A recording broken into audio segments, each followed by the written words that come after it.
Hello. How are we all? I'm tired, Agents. Why am I here? You're tired? I had a nap this afternoon for about 4 hours, and I woke up feeling worse than when I went to sleep. Yeah, I can relate to that.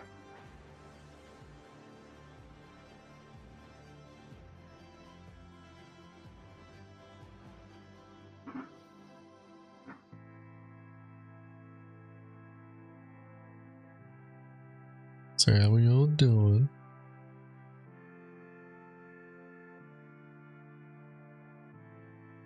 Real nap? Yeah, I only intended on going down for an hour or so, but 4 hours later I was waking up and I'm like, oh, it's dinner time.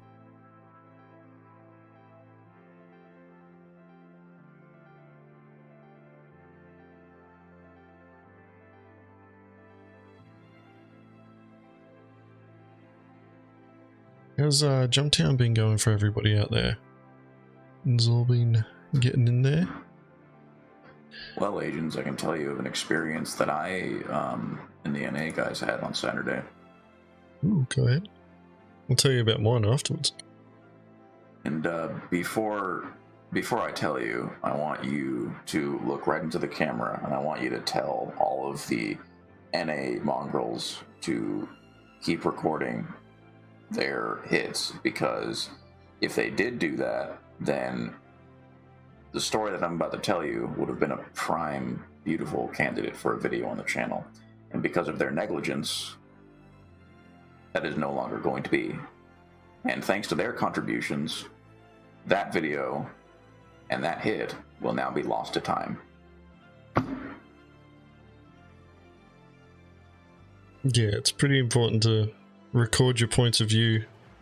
It helps tell the story of Mongrel Squad and the exploits and the adventures that we all get up to. And it's not only all about the piracy ops. Was doing training. I was doing training for prospects and some those that need it. Meanwhile, some of the officers took the rest of the group out to go after Jumptown once their training had completed. And they ended up finding an org that was holding down Jumptown, the lab at around, what was it? Around our court, yeah. Funny enough, this group happened to be made of players that I used to play with before I came to Mongrel Squad, which is kind of interesting. I recognized a few names. Is this the Pirate Brotherhood of Libertalia or a different group? No. That was even before I joined them. This was like some... I would have been angry if you guys hit them. If you'd hit them and didn't record it, I would have been angry. See, the thing about that, Agents, is that they don't even play the fucking game. So it's hard for us to do that anyways. But no, this org was basically like just some casual security, and I say that with air quotes, org.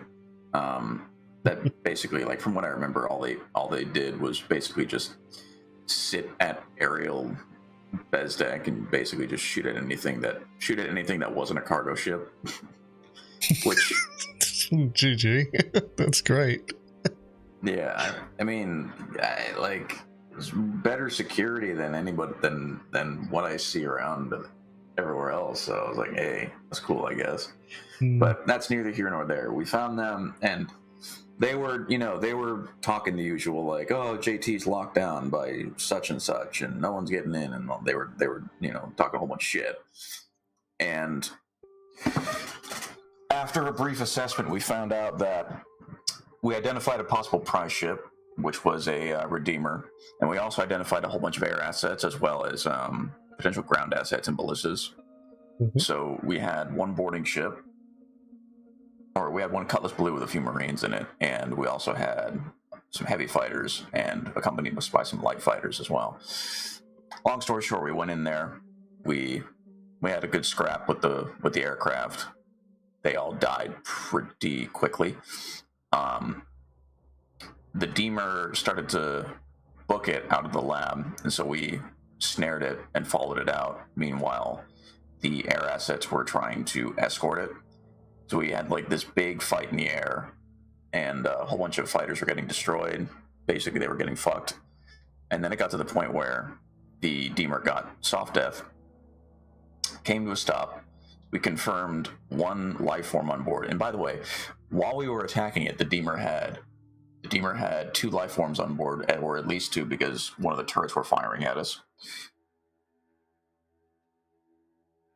And by the time it came to a stop and I scanned it, we confirmed only 1 life form on board. We have no idea what happened to that guy, the other guy. And then we confirmed 6,100 and some odd micro SEU of Maze on board, right?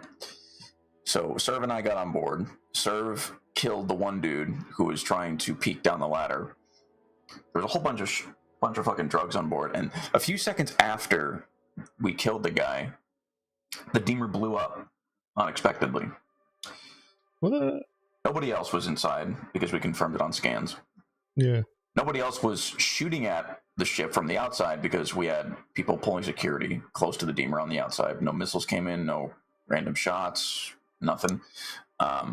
What possibly caused the explosion was either the maze boxes, colliding around and blowing it up, or possibly an invisible player out there somewhere blowing up the ship.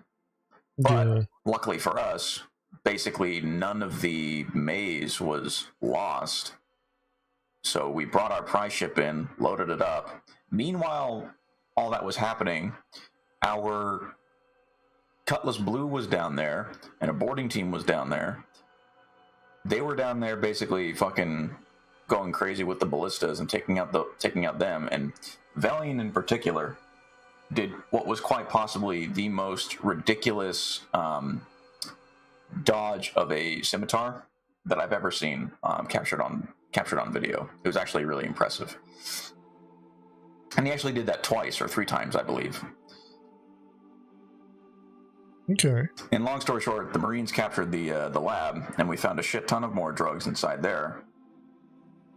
And then once all the combatants were clear, we fucking took the C2, which was our prize ship, back down, loaded up all the rest of the drugs. There really wasn't any more resistance after that. I'm pretty sure we quite possibly demoralized them, so they didn't come back.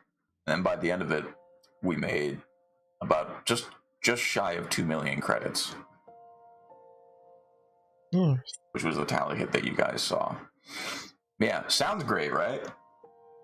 Yeah, I reckon it would have looked a bit better.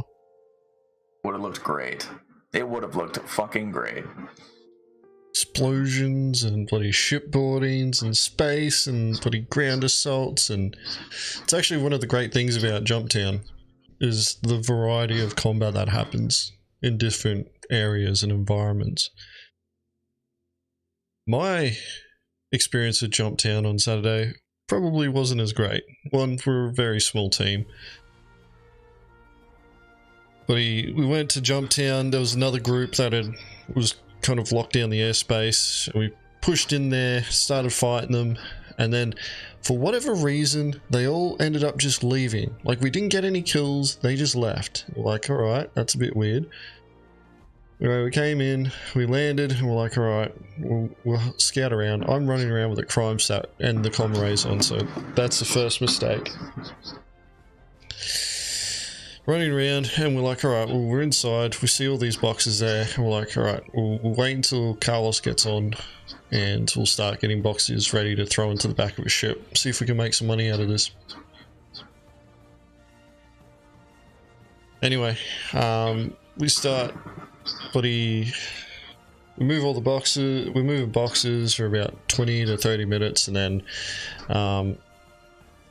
what was it, my MSR got blown up just when I went to ground. We're inside Jumptown for half an hour moving these boxes, and then one of the doors we had kept open with a corpse closed for the airlock, so we knew that somebody was going to come through. It was me and Uchi. We ended up clapping the guys, trying to breach. but he took them down. Uchi went down as well, but managed to get him back up. We're like, alright, well, we gotta get these drugs out of here. And Carlos comes in a redeemer, we're like, alright, we should have a bit of you know, longevity out of this. And it was just this harassment tactic that these guys were using, where they weren't like doing too well with killing people, but they would just come in and just attack you so that you had to react, and if you stood still long enough, they would destroy you. So you had to keep pulling out. And but you were like, alright, well, what we'll do, we'll switch to fighters.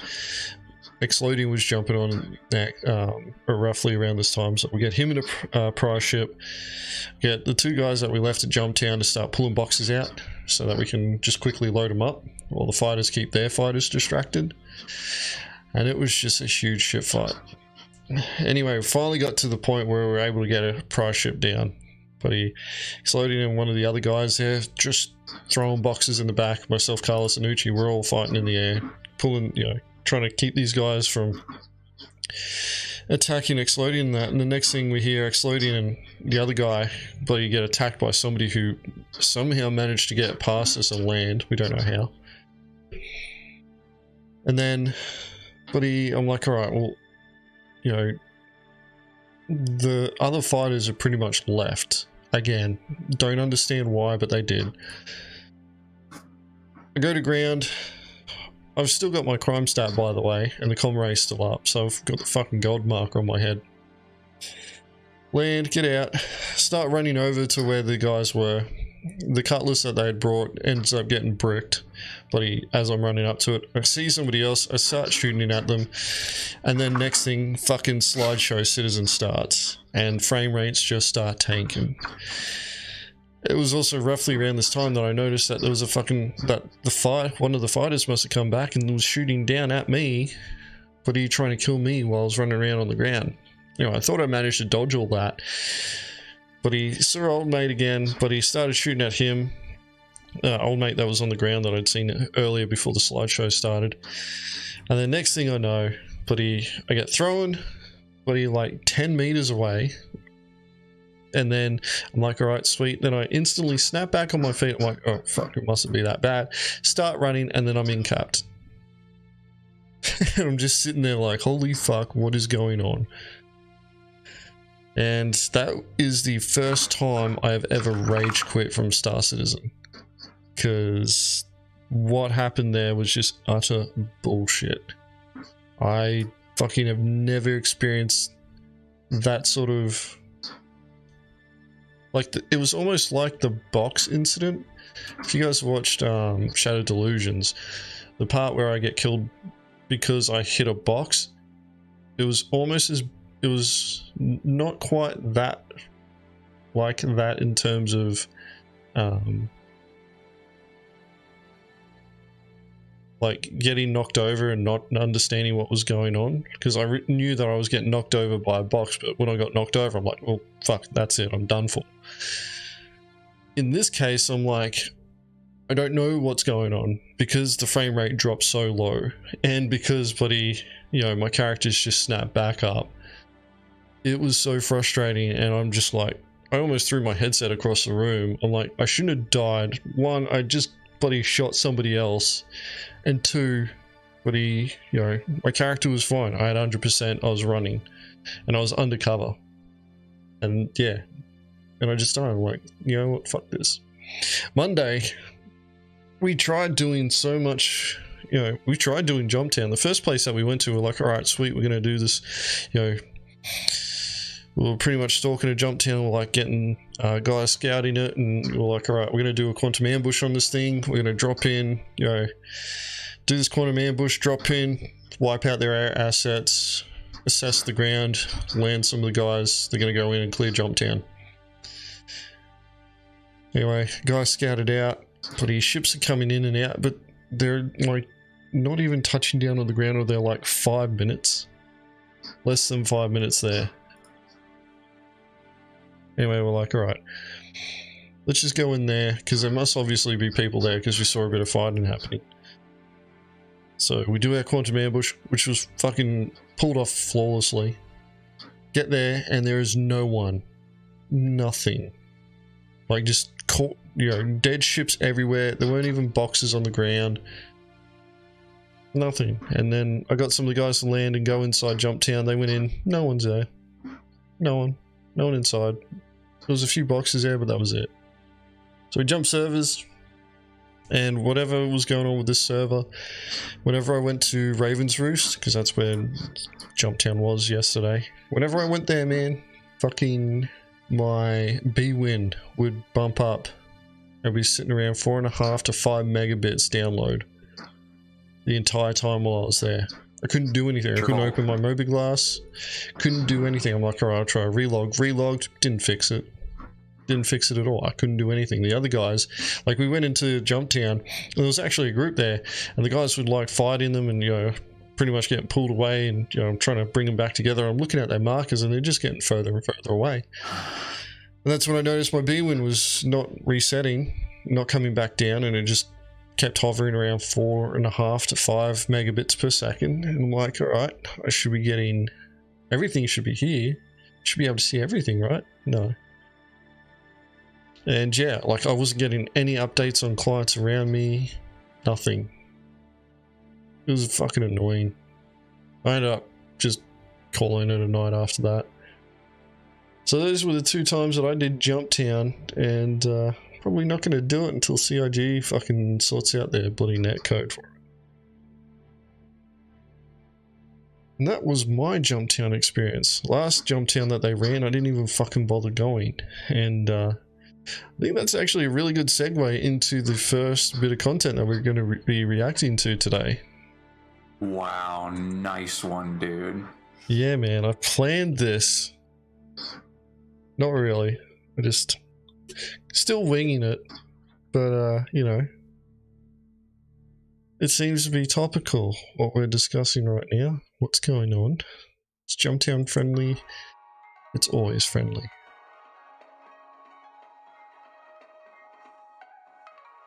Yeah, that was all before Baron and that got killed by the invisible guys inside. Yeah, like I left and handed the reins over to Baron, and they ended up going aground. And yeah, there were people that were invisible running around just killing people.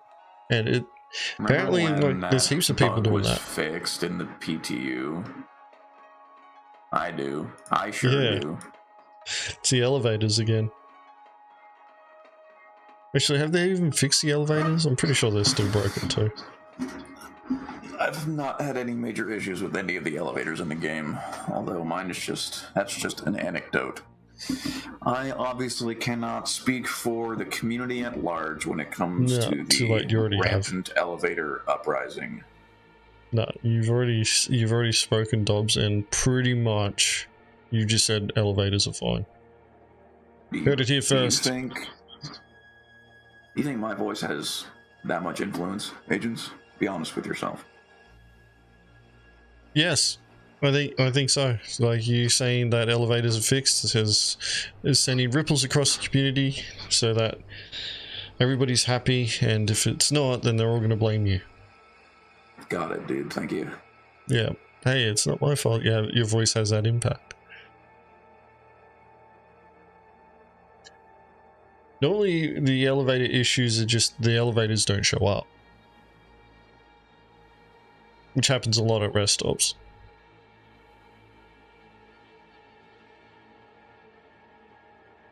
Oh, look at that. Looks like they just announced the 10th edition of Fast and Furious.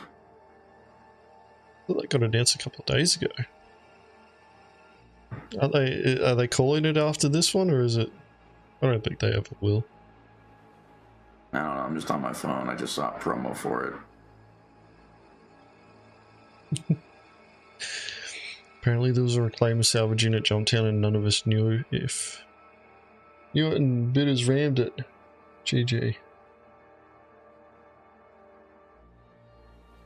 Alright, let's get started with this topic. So, this is a Spectrum post, and it's topical with regards to what we're talking about with regards to Jumptown, and it's titled, JT has really lost its luster and frankly is boring out. Pretty sure they are talking about Jumptown because of the picture. I don't think they're talking about Justin Timberlake. Probably a good idea next time though to make sure you specify. Alright, here we go. I mean, I would agree with just the simple premise there, yeah. There's a picture of Jumptown. That's the new Jumptown there. Is that the new Jumptown? That looks actually like the old. That's the old Jumptown. Yeah, it is. Why the fuck are they using a picture of the old Jumptown? You can get a new one. I don't know, because they're fucking lazy. I don't know, dude. Here we go. While the new buildings are nice, JT has grown pretty stagnant. The current state of balance and flight model is the largest contributor to this. What? Yeah, that's okay, dude. Yeah, sure. Alright, the life cycle of JT follows a very predictable path that almost never deviates. It starts with a few cargo ships trying to get some boxes and fragile truces starting. Not the fucking Jumptowns I go to. Comm array is still up. No one wants a crime stat, so the conga line starts. Some group or org tries to regulate JT and become the protectorate. They roll in some large hardware to secure the airspace. This is most commonly a crude redeemer. There are occasionally A2 bombs that the groups fail to stop. Sometimes some on foot people cause trouble, but due to this being a relatively fresh patch with a recent wipe, snipers and railguns are not too much of an issue because people have not yet amassed large numbers of this equipment. Do you guys know that fucking railguns are going for nearly 200k? That's such a dumb quote. Like actually no, I'm not gonna say that. Not every org's like ours where we actually know how to scavenge on day one. That's right, Dobbs. What they've already described for Jumptown is vastly different to the way that I experience it, but hey. Yeah, I know. It's like, what kind of... It's so weird. It's like, reading this, it just turns out to be so anecdotal. I mean, like, some of the things here that are correct in that, you know, people are always trying to fucking hold Jumptown with a crude redeemer, which is just dumb. But the Redeemer is the Redeemer. No, it's just dumb. It can take some punishment. It can. Like, do you want to know how long it took for us to fucking break that Deemer as we were chasing it? 5 minutes. Oh, it was longer than that. I would wager it took about 10. It wasn't because... Well, it wasn't only because the Deemer was tanky. It was because we had a whole bunch of, you know, fighters that were trying to come in and try to protect it. So we had to break off and deal with them before we were coming back to the Deemer, which prolonged the process. Yeah.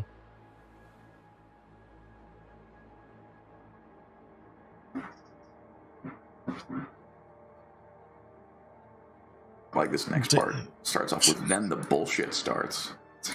Then the bullshit starts.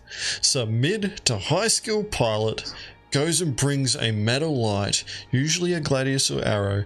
This single person kills almost every single person there at JT. Larger ships like hammerheads and redeemers are just not effective against the lights and are forced to retreat. What? How the fuck is a hammerhead dying to a light fighter? Because they're solo. Oh, because they're not fucking using it properly. Yeah, it's just one guy in the ship trying to run between the turrets. No. They were flying. They're just trying to missile spam. Oh, okay. That's what they're doing. Yeah, that's what they're doing. The server aces in lights dominate Jumptown and kill everything coming in, including ground vehicles. JT can just be perpetually held with 2 to 3 gladiuses. I doubt that very much. Everyone goes and gets their light fighters and the entire thing just boils into Atmo Arena Commander for the whole event. Any possibility of combined arms gameplay is completely destroyed. At this point, I'm already asleep and playing something else because if I wanted to just have light fighter duels, I can go to Arena Commander. This is every single Jumptown. Fuck off, this is every single Jumptown. How much of this is a fucking game design issue? Like, what are you describing? How much of this is a game design issue and how much of this is a fucking skill issue? Like, what's the ratio here? Anybody got any guesses? Hold up. Let's do a poll.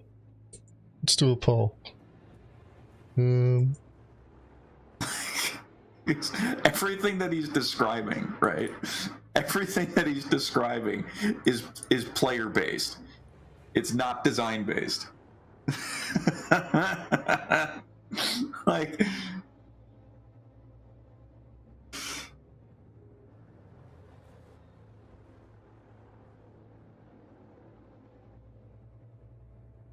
very basic poll. Just asks, what is the issue? Game design or skill? We're at 100% skill. How many votes is that though? 9 votes, 100% skill. Somebody, oh, we got some. Well, have we got some? They're either rebels or they're fucking Care Bears. It's like the bullshit starts. Like, basically, this person complaining about the bullshit. Basically, this person is just describing the Jumptown bullshit as skilled players coming in and ruining everything. Yeah. Like, that's literally it. Yeah, exactly, man. Mid to high skill players come in, destroys all the ground vehicles. It can only be held with 2 to 3 gladiuses. All the combined arms ops are basically destroyed. Arena commander in atmosphere. It's like, bro, like what do you expect? Like, if you're getting fucking squashed by 2 to 3 gladiuses when if you're by yourself, then that makes sense because you're by yourself. But if you're with like a large group and you still get fucking dumpstered by 2 to 3 pilots, then you're just fucking bad.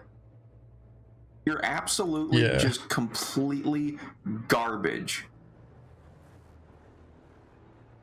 And you need to either not play this game or like go into fucking, or find a guide that'll help you get better, or like fucking incubate with your org to see if you can fucking actually get some competency under your belt and know how to actually use numbers to your advantage to thwart those 2 to 3 gladiuses that are trying to ruin your fun, supposedly, allegedly. But no, you don't want to do that. Instead, I'm just going to go on Spectrum and fucking write this post about how the design behind Jumptown is so flawed only because I'm getting dumpstered by these 2 to 3 pilots. Now, obviously, we haven't read the full post yet. I'm pretty sure he actually goes into the root causes on why it's actually bad. But the vibe that I'm getting from this already, it's like, dude. This is like, without even finishing this off, I can tell, like, this is just a post to complain about the flight model. Fucking Jumptown's irrelevant. Jumptown is irrelevant for this complaint. Alright, simple root causes. Light fighters are brutally effective against every single vehicle, assuming decent pilot skill. Only another light can kill a light. Yeah, okay, dude. Okay, dude. Large ships and turrets, while turrets are not bad, are not effective against light fighters due to the light's ability to just disengage or outrange larger ships. What? This is namely hammerheads and redeemers. Lights can still effectively ignore larger gunships as a minor environmental hazard and continue to effectively kill other ships that are supposed to be protected by them. This might be okay for redeemers. The larger S5 turrets shouldn't be able to touch lights, but hammerheads should shred lights. They should. But like, do you actually have people in the turrets? Like, it's literally, so like the problem here is that it's not like, the main issue here is the speed. That's pretty much it.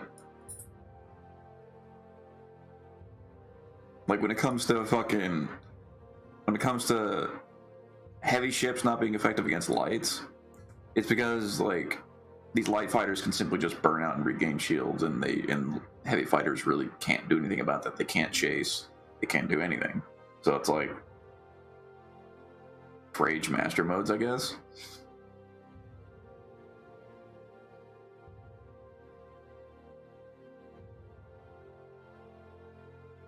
Hold on, next one. Outside of lights versus lights, the only thing effective against lights are crude hurricanes. That is but they so set wrong. up here, only another light can kill a light. But the only thing effective against lights are crude hurricanes. You're already fucking contradicting yourself, man. Come on. After the board is cleared, lights can just harry above ground vehicles and on foot people and kill them. This is pretty stupid and something hover mode set out to solve, but never was implemented in a manner where it was effective at this goal. Also, this guy's completely ignoring the fact that the Cutlass Blue is the best ship in the entire game.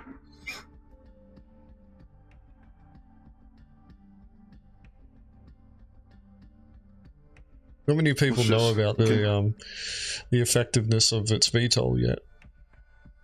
The Cutlass Blue is actually the best ship in the game, and you can't, Agents, you cannot sit there and tell me that I'm wrong. I don't care. I'm not telling you that you're wrong. I'm just saying that not many people know about the VTOL. It's not even just the VTOL that puts it over. It's everything else.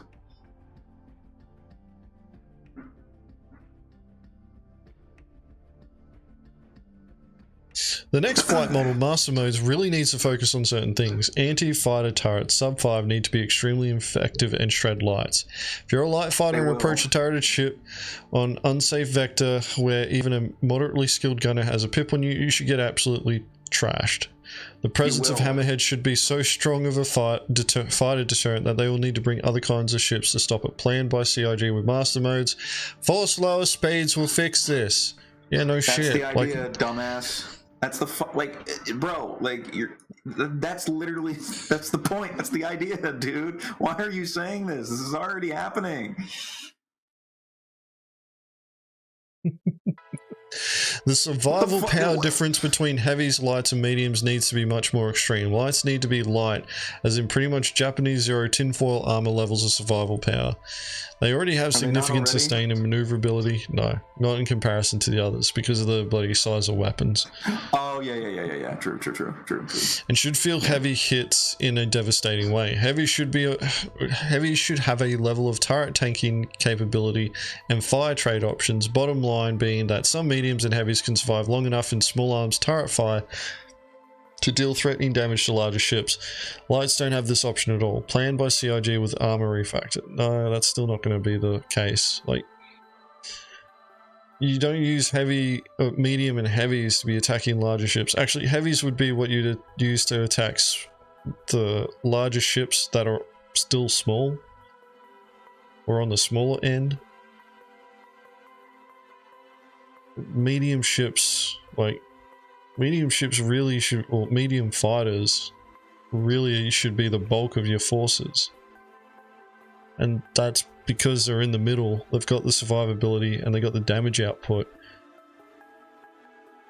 But this is ignoring, I'm going to bring up this point, but it ignores something that a lot of people keep forgetting about in this game. I'm going to bring it up at the end. Harrier mode needs to die, in that if you're a light fighter and not a dedicated dropship gunship with VTOL, you have no maneuverability options for ground attack. Light fighters should drop out of the sky at low velocity and be forced to use VTOL when near the ground, with the only purpose of VTOL being landing. While in VTOL, lights should be pretty much sitting ducks with absolute terrible movement when compared to dedicated VTOL gun / dropships planned by CIG and new flight model. Oh, it's not. No, it's not. Like, you'll have control surfaces which will influence your ability to glide, but VTOL is not going to go away in that sort of capacity. And on some of the moons, it wouldn't fucking matter. The thrusters on certain moons would actually be strong enough to be able to hover. Like, that's something that a lot of people seem to forget, is like, all the moons have different levels of gravity. So if you're doing a Jumptown on like Hilo, for example, so our actual Jumptown, you wouldn't have much problems hovering there because the thrusters are powerful enough to be able to do that. Dropships need extreme survival buffs, in that even multiple light fighters would have a problem stopping a dropship from bringing troops, and bigger hardpoints plus more firepower from heavies or mediums would be needed to kill it. 5 to 10 times survival power to dropships from where they are would not even be that extreme in my opinion. Why 5 to 10? Why not, 50 to 100? Just make them fucking tank as fuck. These things should be armored as fuck, super hard to kill, and require heavy guns and specialized hardware. Mid to large torpedoes, ballistas, centurions to deter. This would lead to better types of Jumptown events where there's more combined arms, because light fighters would suck at killing dropships and be unable to stop them without support. Not talked about CIG, needs to be planned. No, it doesn't. It's almost like this person is forgetting that combined arms means that the group works together and you try and shore up your vulnerabilities with the other assets that you're using. So if your dropships aren't that tanky, then you need to make sure that you bring enough bloody ships there to be able to provide cover fire for them. And that's part of the point that I'm going to be making at the end of this. I would also recommend the amount of flare lights carried to be significantly reduced to make missile boats more effective. As fighter screen options, Hammerhead can only be the only option. What the what the absolute fuck is that? Hammerhead can't be the only option. Have they not heard of the Freelancer Mist, the fucking Talon Shrike, the fucking Cutlasses?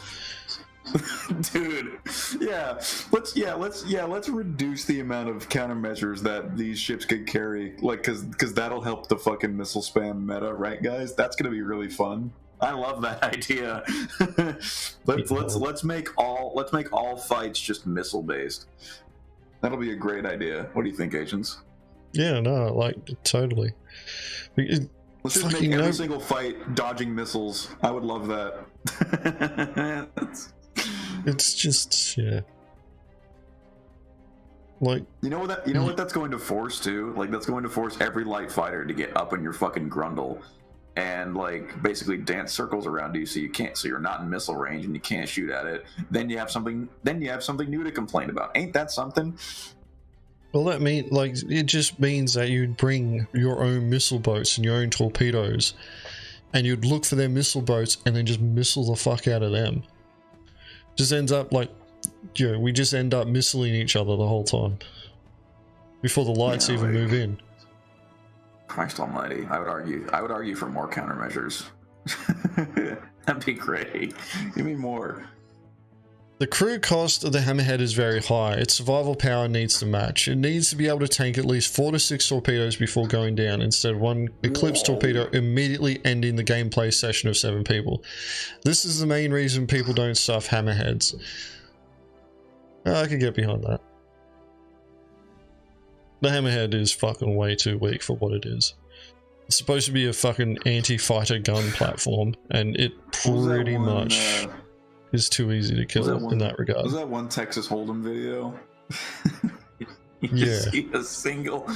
just see a single torp raining down from the sky, and the last thing that they say before the shit blows up is, "Was that a missile?" Yeah. But the thing about that is like, you've got countermeasures. You got turrets, like you can shoot the torpedoes out of the sky. Like, there's ways of getting around this. I do agree that the Hammerhead does need to be way more tankier than what it is.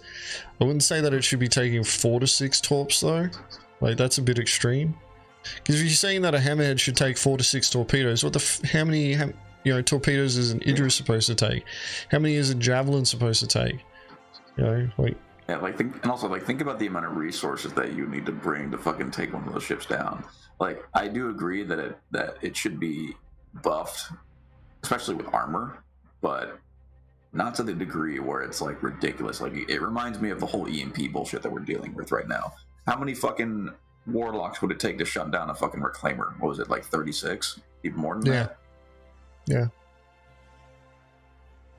Like, even if you were trying to... You would consider that as like a buff. Like, wow, the reclaimer's really strong. It's like, no, that's just completely unreasonable. You're asking 36 people 36. To bring warlocks to be able to shut that thing down for 5 minutes, and then after 5 minutes you have to repeat that process again. Does that sound balanced to you? I think we'll find, like in that case, that there'll be better options. I think CIG's decided that EMP is going to be relegated to small ships. And that if you want to take down larger ships with distortion damage, you're going to have to do something different. We'll have to wait and see. But yeah, the point still stands though. It's like, if you want to be able to use EMP to disable a reclaimer, the amount of resources required to do it is unreasonable. Which is why, you know, like one of the many reasons why we've moved away from using it. 7. Ramming large ships should not be as effective as a tactic as it is now. While it should still do damage, most mega large multi-crew ships should be able to survive multiple significant rams from smaller ships. They can. So what about a big ship? That's just it. Like the bigger ships, yeah, you definitely, like, they've already got this in there though. Can't they do that already?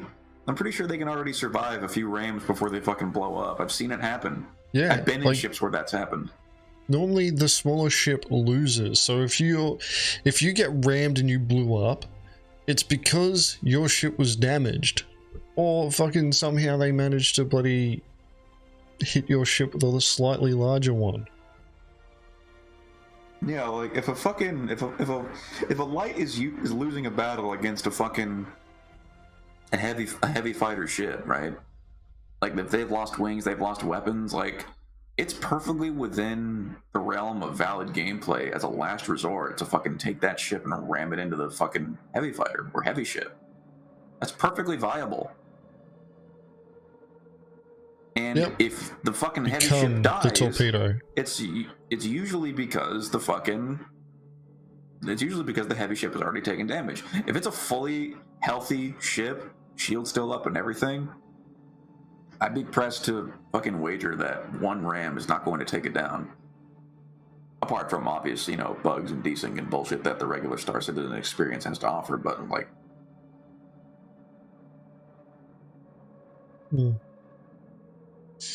The point of this is to ensure that we have multiple types of ships contributing to the battle versus just everyone bringing light Mary Sue fighters that can do everything. Right now, it only takes one Gladius bro to completely ruin Jumptown and decompress or decompose into Arena Commander.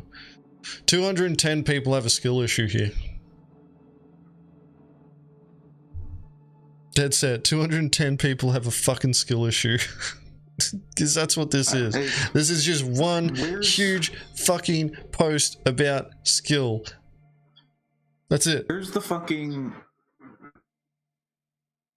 Like, this stopped being about Jumptown halfway through. And it just that's just it. I pointed this out. Like, old mate's just complaining about the current state of balance, and the flight model is the largest contributor to this. And then they only talk about that. Like, the flight model does not matter when you're talking about Jumptown. Like, they're complaining that they aren't good enough to be able to fight off light fighters. And there's more to it than just individual skill, it's also group skill. It's not just development fixes either. It's like, whilst the fucking flight model currently is a pain in the ass to deal with the proper amount of skill and teamwork to compensate for it, you can actually get the fucking job done. But no, you don't want to do that. You want to make a fucking post on Spectrum. And like literally, the fucking points that he brought up here already admits that CIG is planning to work on this. So what the fuck is the point of making this post anyways? They want to complain about Jumptown, which they don't actually do. They're complaining about the flight model. And that, you know, Gladius bros are showing up and smashing them, and they don't like it. Like, these are people who have an idea on fucking what they think Star Citizen should be, and they're not willing to play the game that's in front of them.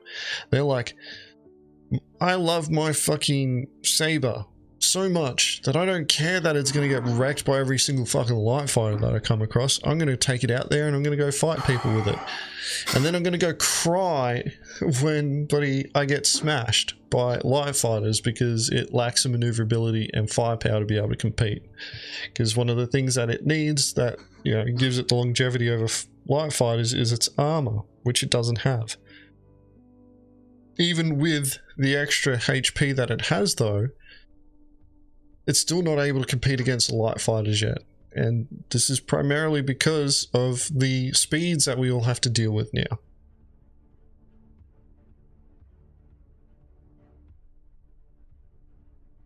But there's, you know, the point that I want to bring up here, and I've alluded to it a little bit, but this person is thinking about like fights at such a small scale, it's ridiculous. Like they're still thinking about one-on-one light fighter fights. And they're going, oh, you know, 3, you know, Gladius bros showing up can just, you know, ruin, or 1. Right now it only takes 1 Gladius bro to completely ruin Jumptown. How? If it's only one person and you're with a group and you're all getting smashed by this one Gladius, maybe the problem isn't the game, maybe the problem is you and your group. And that maybe you need to go find the closest reflective surface and take a hard look at yourselves and go, alright, how do we fix this problem? Instead of complaining to CIG to fucking wipe your asses for you, try to solve the problem yourself first. Maybe if there's 5 of you, if you get smashed by 1, maybe the 5 of you go into Arena Commander and practice. Like, this isn't going to get any better. Fucking, this game is going to be about numbers. Flight combat is going to be about numbers. There'll be a skill element to it, but it will eventually become about numbers. Once we get server meshing, there's a point where skill won't matter and you're going to need numbers to back yourself up. And what are you going to do then? You're just going to get fucking steamrolled and then cry. You know what I can't wait for? I can't wait for all of what this person suggests to make it into the game and it's playable. And he and whoever he plays with still encounters the same problems that he listed out to begin with. I can't wait for that day, because that is going to be the biggest reality check that this person will ever have in his life, I imagine. Yeah, like, they're going to be sitting there in their hammerhead and redeem, and they're going to be like, yeah, we're going to be able to smash these light fighters now. And then they get fucking taught. And then they're sitting there going, what's going on here? Why, you know, like, we're in the hammerhead, we're in the right ship, we're going to be able to fight these guys off, right? And it's like, well, no, because those guys who normally show up in just light fighters, well, they're fucking more organized than that, aren't they? They're not sitting there with their fucking head up their ass, but you're thinking, oh, if I just use the fucking I win ship, I just get to win all the time. The one that I make up in my fucking head and go, yeah, in my head, I'm always going to win the fight in this ship. No, that's not how it works. Game's only fun when I win. Energy. You've got a plan. You gotta set yourself up right. It just sounds like you aren't doing that at all. Like ballistas and centurions on the ground, and then just fucking stay near those. Those ballistas are gonna fuck anything up that come near it. Except Velian and his Cutlass Blue. Somebody used to have the clip of that. Hold on. I'm gonna find it, Agens, and you're not going to stop me. It's alright, you can find it. Then again, with the Cutlass Blue, you just turn the VTOLs on and just fucking strafe up, and you're pretty much halfway to Crusader bloody in half a second, right? Alright, I think I found it. Is this it?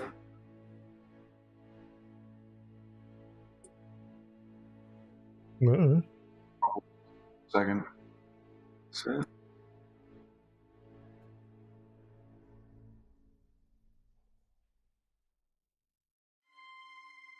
Like, a hammerhead thing, you know, being able to take a bit more punishment, that's right. Yeah. I'm copying this. I'll DM it to you in a second. But, like, the flight model isn't the problem here. Like, yes, the flight model needs work. The light fighter meta is a problem, but you can work around that if you work with a team.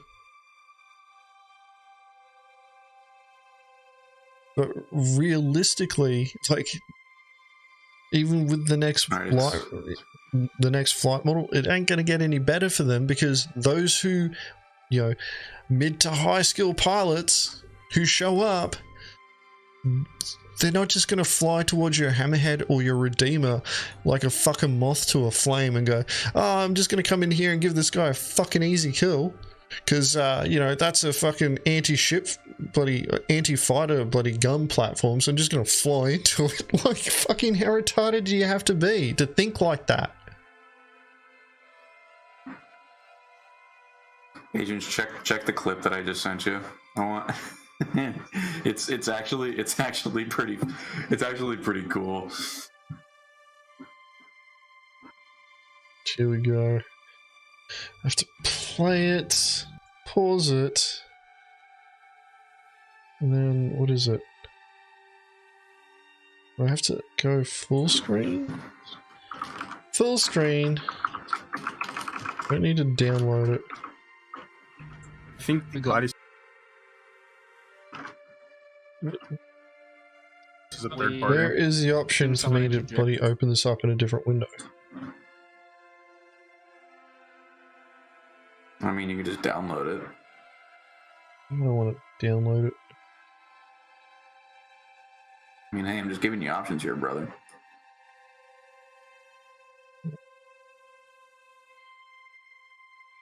Share it.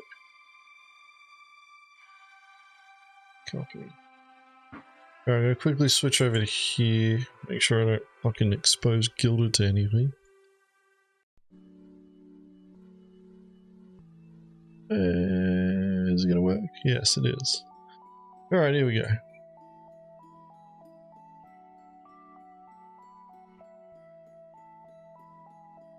Oh, it's only a minute long. I think the Gladius is a third party. We threw someone into jail. Yeah, Yeah, objective I sent completed. the eclipse. I sent the eclipse to prison. Yes. Yep, Alright, we have as soon air as the bounty- control. Should insert our marines here. There's a ballista right there that he's targeted. Yeah, watch. He's about to get a missile. I see the Gladius. Yeah, Sentinel still did. There's a Gladius nearby you, Serpentine. Fuck. Just look at him go. He's always in space. Sentinel is very justy. Watch what he jumps to. Watch. Oh, Imagine God. using UMP in 318.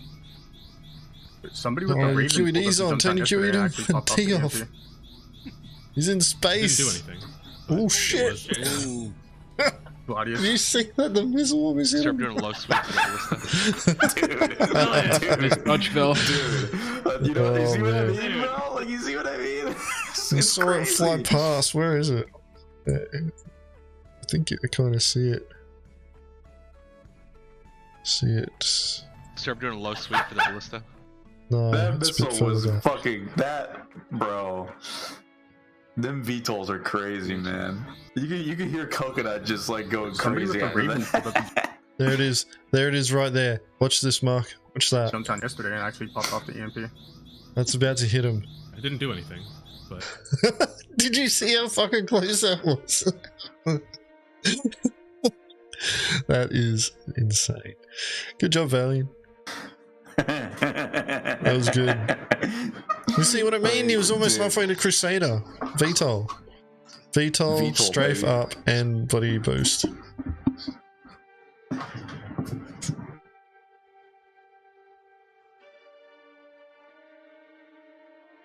Yeah, like Possibly Star the greatest missile Citizen. dodge I've ever seen.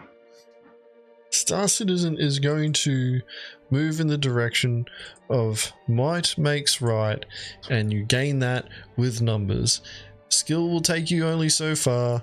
You're still going to get steamrolled by a group that is not only, you know, more numerous than you, but if they've bloody, you know, work together and they have skills, they're going to steamroll you even easier. Like, if you're expecting to be able to just go, all right, in my head, this ship wins because it can do this thing, and you go to take it somewhere and go, yep, I'm going to win, completely disregarding that you're fighting other players, because Jumptown is a fucking PvP event. They're not NPCs. Bloody, they're not NPCs that are on a server running at like fucking 3 frames per second. They're players thinking just like you.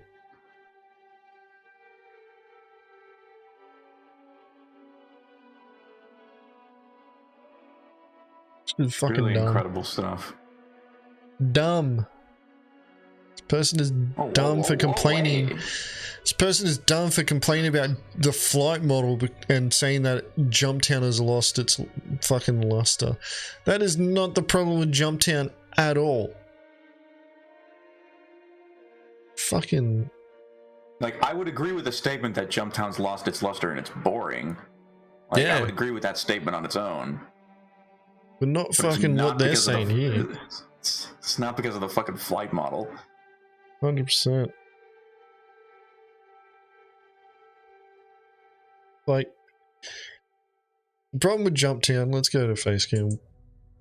The problem with Jumptown is that they've removed investment from the actual experience. Like, if you die there, it doesn't matter. It's like, oh well. You know, like you're trying to load the boxes up. You don't have to pay anything for them. You're not invested in what you're actually doing there. So it doesn't matter if bloody another group comes along and just fucking wipes you all out and they pick up all the boxes. People go, oh, but you know, all that time that you spent collecting the boxes, we're playing a fucking game in alpha. Shit's broken everywhere. But you can't sit there and say that bloody you value your time that much if you're playing a broken game. Where fucking running downstairs is just as hazardous as fucking doing a bunker mission and getting shot at by NPCs.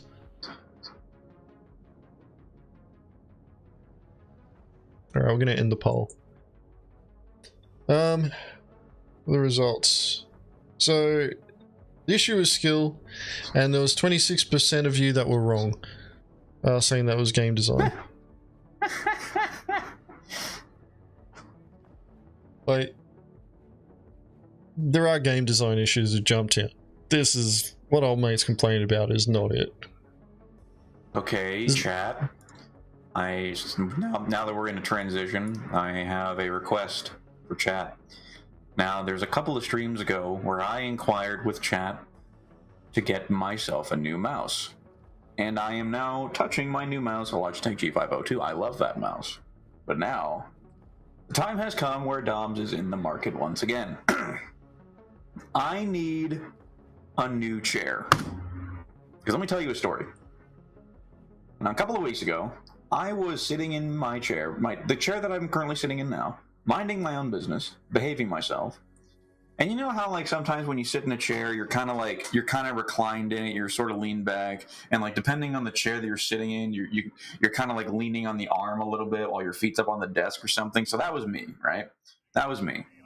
And while I was just like watching YouTube or whatever, and the arm that I was leaning on started to give way, right? Mind you, I've had this chair for like 2 years, I think. It started to give way, and I started to fall out. And so like the arm basically is pretty much dangling off my chair now at the moment. And I'm not even that heavy. I'm only like 155 pounds or 158 pounds, right? Like, so yeah, like one of the arms is basically dangling off my chair now. So now I'm in the market for a new chair. I have honestly been looking at mesh chairs because I feel like mesh chairs might be my next purchase. So if anybody has any good recommendations for mesh chairs, that'd be really cool. Or any other gaming chair that you've used in the past or are currently using that's really comfortable, good for long sitting sessions, etc., etc. Feel free to drop it in the chat, or you can DM me in the in Gilded or in the public server. In the market for chairs, guys. Love a new chair. You just get a standing desk and just stand all the time. You don't never need. I could get a standing desk. Honestly, yeah. And yeah, I'm not looking at buying like another typical like gaming chair, like the racing style gaming chair. Like I'm honestly looking at buying a mesh chair. Good old office chair with the mesh back. Yeah, honestly, that's what I'm looking at. What's the company? Herman Miller. That's the one. Ex-office Herman Miller. Yeah. Okay. Yeah. See, I'm getting a lot of Herman Millers in chat. Car seat is not good for not good for sitting. Thank you. I'm using a Secret Labs. Was it Titan? No, you could. Both and it's perfectly fine for me. No, what? You can sit there and fucking both of D's. How's that?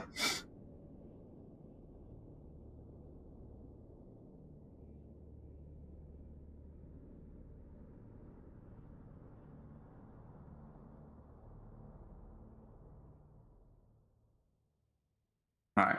Thanks for the recommendations, Jen.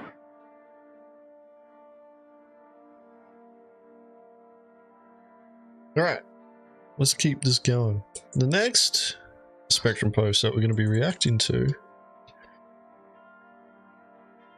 I wasn't going to react to this one until I found out some information, which I think is actually relevant to the topic of discussion with what the OP is talking about there. So this particular post is an opinion. We need better accessibility. Hey there. First of all, I really appreciate the overhauled mining in 3.19. Among other improvements, it gives us the opportunity to stay on site with a mole/prospector and let mates sell/refine the materials in a cargo ship, which of course is awesome. But with new and different prices, I'm pretty sure they mean prices, at TDD and other locations, but also reworked values of materials, I would like to have some more data in games, such as what material can be found more frequently in which area, might be a topic for data running later on. What refinery makes most sense for a specific material? What are the selling prices for which material at which TDD? You get the point. I don't want the game to tell me where exactly to go on Lyria in order to find Quantanium, but some kind of indication would be cool. More importantly, in my opinion, are the prices mentioned above. So far, the only chance we have is to check the locations on foot or eventually use third-party tools. I want to talk about that one in a minute. I'm going to finish this. It's not a long one. Same goes with about anything or everything else, like components, guns, etc. What is available where, what is the cost, a way to compare stuff would be nice. Websites like Urkel or SC Trade Tools are doing a phenomenal job here, but I personally don't enjoy relying on third-party tools all the time, since that stuff drags me out of the immersion/experience. Naturally, I don't want to take away the exploration effect, but some data should really be available in game. There are economy terminals in the release view once a few years back, but I never heard about those again. My best guess why about nothing of which is implemented yet is the lack of more quanta technology so far. Additionally, I of course get prices a subject change. So a connected economy terminal would probably have to be updated constantly. What's your opinion here? All the best to you. Thank you. Edit. Guess I wasn't very clear with one topic. Of course, I still want tons of reasons to visit locations on my own, explore stuff, but some of the very basics should be available in some kind of Mobi app or a terminal, in my honest opinion. IMHO, is it in my honest opinion or is it in my humble opinion? I always say honest. Could be humble as well.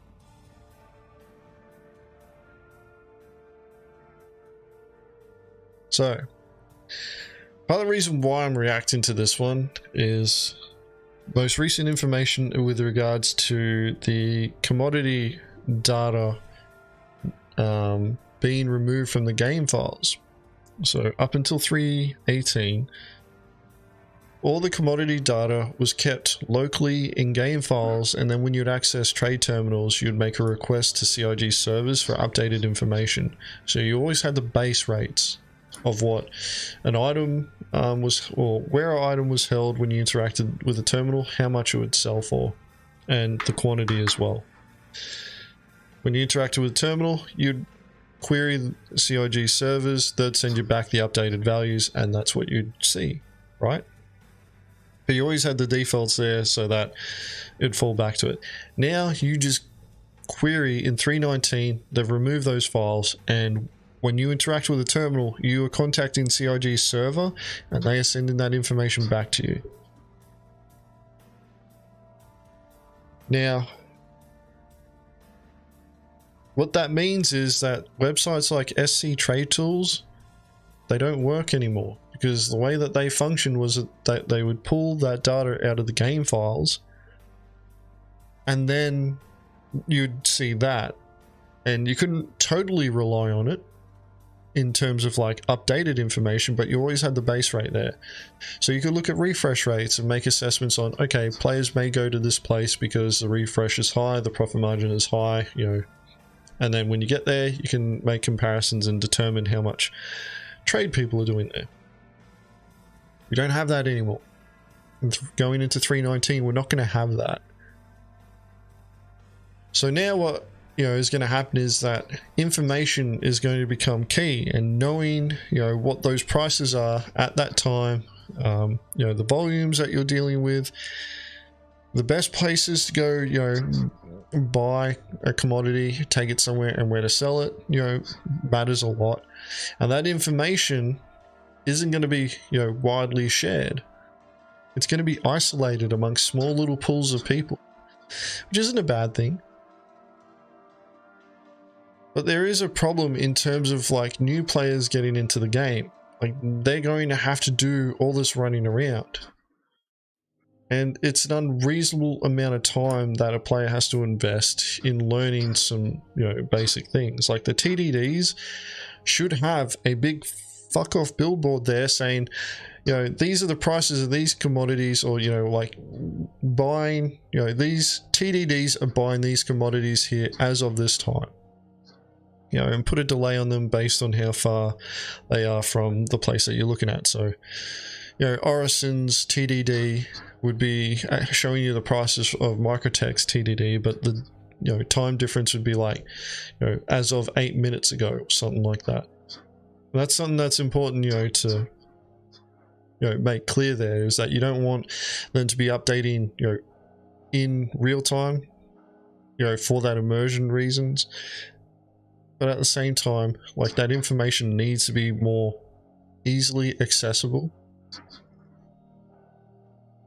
And that's a problem, like, the solution right now to dealing with what we're going to be looking at in 3.19 with trade commodities, even like mining and things like that, is like, you're going to be relying on content creators, really. Like, it's content creators that are going to tell you where the best places are to go to do trade, where the best places are to go do mining, as opposed to being able to go to a resource in game and go, hey, okay, what's the best,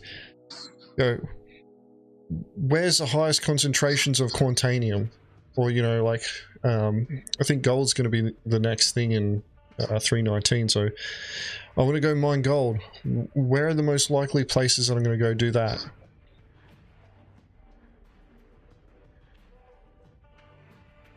Now, you can have a logistics department that can tell you. Not everybody's going to have that, though. Like, that's the point that I'm trying to get at, though, is that you kind of need to give a little bit of more information to players, other than going, all right, just, you got to go out there and you got to work it out yourself all the time. It's like, I can understand that for a system like Pyro, but in a system like Stanton, where you got a bit more infrastructure, you should be able to access that information. And this point leads into ship components. We should have the data for how ship components function, and we don't. We've got this ridiculous grading system. where you've got bloody, you know, your sizes and then you got your grades. And it's like, okay, you know, well, I'll just get grade A everything. That's, you know, that's it. But that's not the case. Like, grade A components aren't always the best. And unless you're able to see, you know, all the values associated with those components, you have no idea. And you got to sit there and try and work it out. That's one of those things why it's like, there's information that we as players need to be able to access. And we need to be able to do it in the game. It doesn't have to be, you know, real time. Which is what Old Mate's suggesting here, is like, you know, don't tell me where exactly to go to Lyria. You know, like, do you got, what was it, the, on Lyria, the Quantanium mountain range, where if you went, I can't remember the exact bearing, but you go to SAL2 and you fly to a specific, you know, mountain range, and that's where you find a lot of Quantanium there. Like, somebody had to go out and scout that, and that's what they found. The game doesn't need to tell you that, but the game should be saying, hey, there's a large concentration of Quantanium in the Arc Corp, you know, area. Or, you know, on Lyria itself, you can find large concentrations of, you know, Quantanium around mountain ranges. And it's like, alright, sweet, I'll go to Lyria and I'll look around mountain ranges and see what we can find.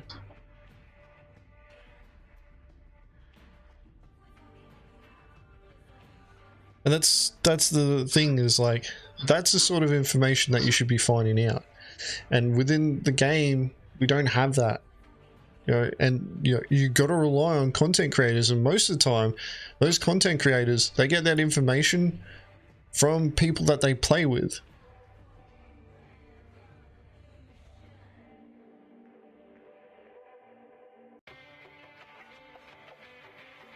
And the commodity journal entries, like, we have those, but they don't work that great.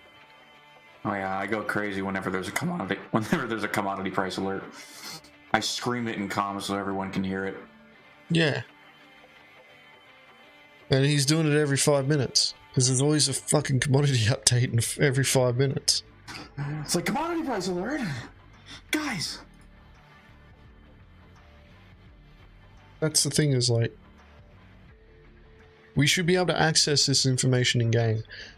Knowing what shops sell helps out a lot, but I want space Amazon as well. I want to be able to sit there and go, alright, you know, I want to buy like 10 heavy suits of this specific type of armor, and then just have it delivered to my hangar, because I don't want to fucking go across, you know, spend the next 2 hours going somewhere, buying all this stuff, and then hauling it all the way back. I don't want to do that. I want to palm that fucking busy work off onto someone else. You can do that. Like, we do it in Mongrel Squad all the time. Our Team 2ICs give requisition orders to our prospects.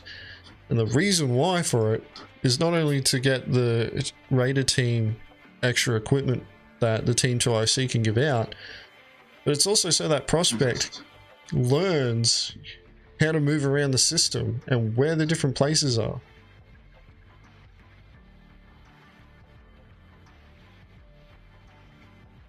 So we're already doing that sort of stuff, but, you know, like, not everybody has, you know, an organization to be able to do that with. And not all organizations, one, that organized, or two, even have that desire to run that sort of service internally. And that's where NPC should be stepping in. It's like, hey, you know, like, call up Space Amazon, fucking send me all this armor. Here's the credits for it. I'll pay the delivery fee. I don't care if it's going to take an hour to get here. I'll come back to my hangar in an hour and all my kit's there.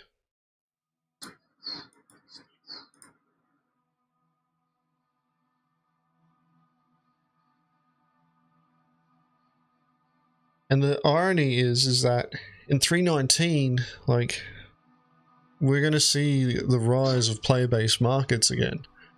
Because ship components will be sellable. So, you know, like, we have the potential of being able to create these player-run markets, and it's just going to be about getting that information out to everybody.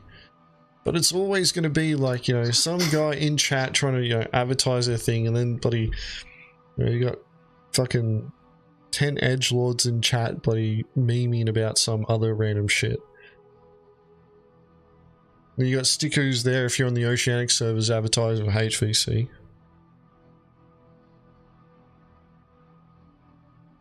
But being able to, you know, like, create a little, even just a notice through the Mobiglass app and go, hey, you know, like, I'm such and such and I'm selling these components here, you know, send me a DM and we'll arrange something in game. Like, all of that needs to be able to be done in game, as opposed to Discord or Guilded or some fucking random website.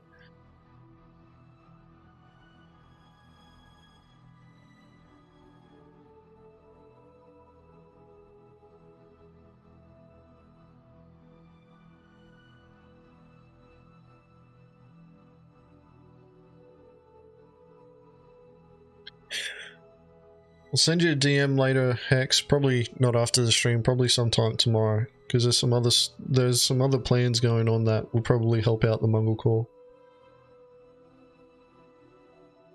Oh, Rough Riders, you can't move size 3 components, ship components. So the shield generators, power plants, anything that's size 3 isn't tractable. You can't move it. The weapons you can. Weapons, I think, go all the way up to size 6.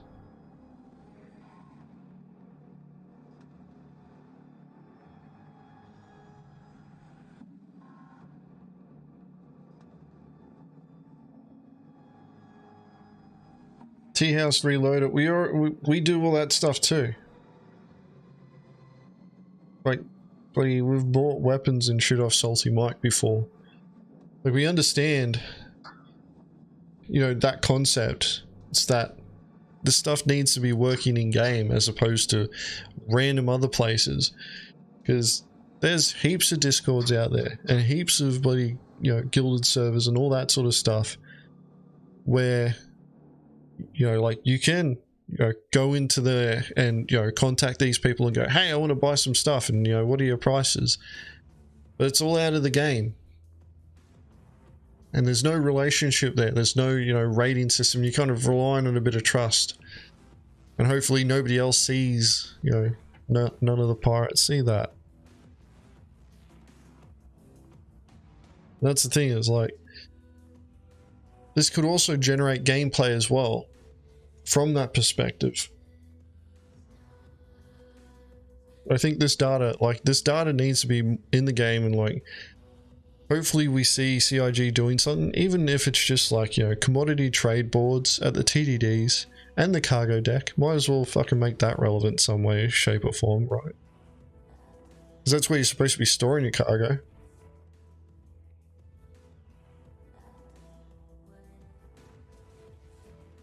But, you know, that's something to be aware of, you know, but I agree, we do need better accessibility in the game, so that we know, you know, we understand mechanics better, we understand the equipment that we're using, we understand where we can go, what we can do. And there's a lot of assumed knowledge in Star Citizen, and it's not getting any easier. So being able to access that information in game, like, you know, CIG, who was it? The vehicle experience team like to sit there and say, oh, we don't expose the values for, you know, the ships and all that because we're always changing them. It's like, well, just have the values that you have pushed out on the live server that you don't touch, and the stuff that you do internally that you're fucking changing all the time, keep them separate, which I'm pretty sure you're already doing anyway. So what's the problem? You know, why aren't these values being exposed to us? What, because you're afraid that we won't see the work that you guys are doing? We have your fucking roadmap. Well, we've been dealing with this for, you know, what was it, how long has 318 been out for? 5 years? It'd be going on now. Dealing with this for 5 years, I'm pretty sure we can handle it. And new players would just be like, oh, well, this is just the way things are.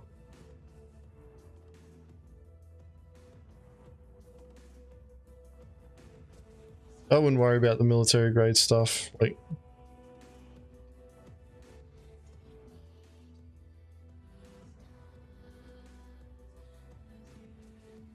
players will work out a way. Just means that you're gonna have to, you know, be a bit more attached to your ships. Alrighty. Yeah, like, it's important, like, to have that information available. It really is. I think it's a point that's lost on COG. Like, they just seem to assume that, like, players are just going to work out where everything is all the time. It's like, that's not how this works. Like, we're relying on content creators to push to get this information out, and a lot of the times they're working in a small group, and they're not always the one getting that information.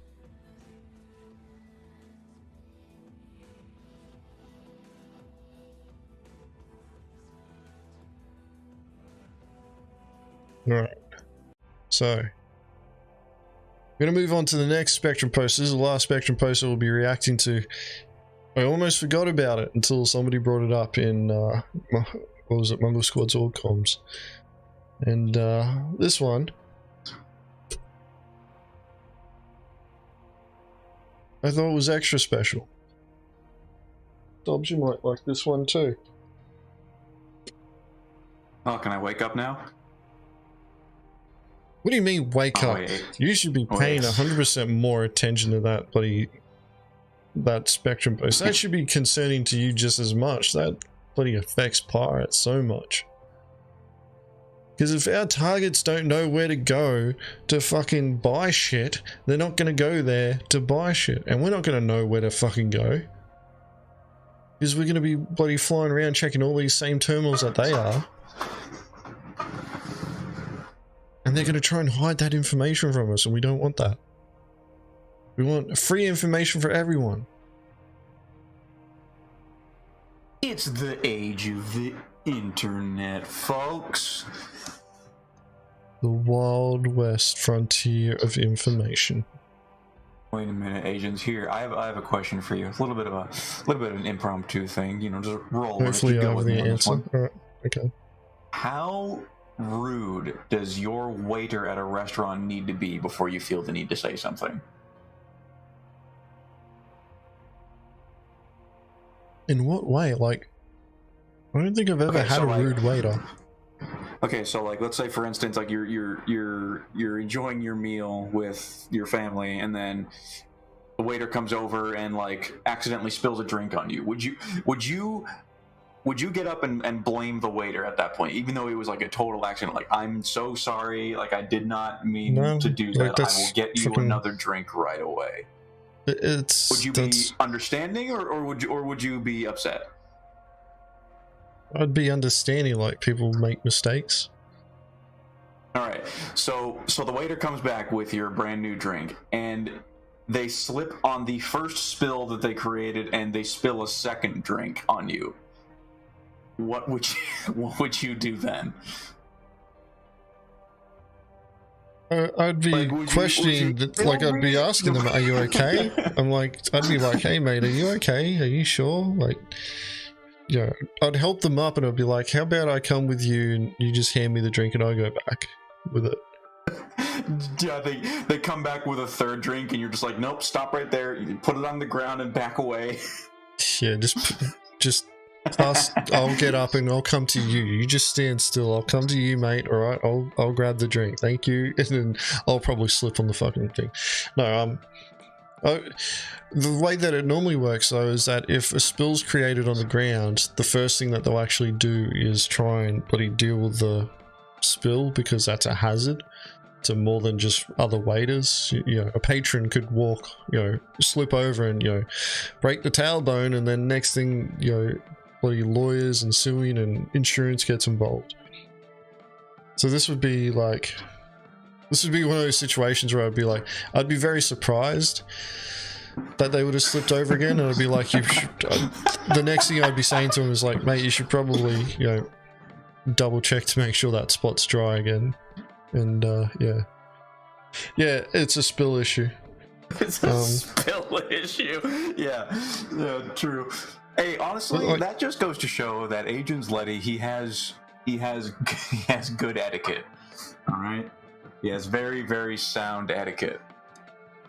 I don't know if I would do that, because if they came back with a second drink and spilled it on me and they didn't even clean up the first drink, and they'd be like, "Oh my god, I'm so sorry." I'm like, "Yeah, dude, but 2 drinks though. 2 drinks, that's on you."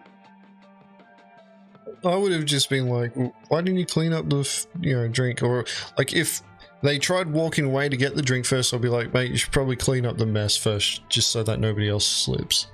Like, I'd tell them that. I'd be like, you know, try and look after them that way, and they would understand. Like, you know, it also depends on how new they are at the job.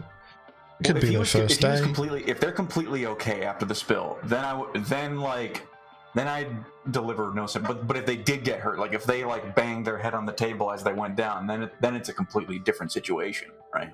Because then it's like, oh, this person actually hurt themselves. I can't be mad at them at that point.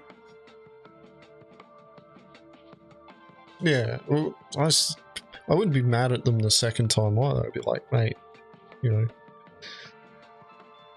are you okay? Like, is there something wrong? Did you hurt yourself? Like, you know, is this your first day?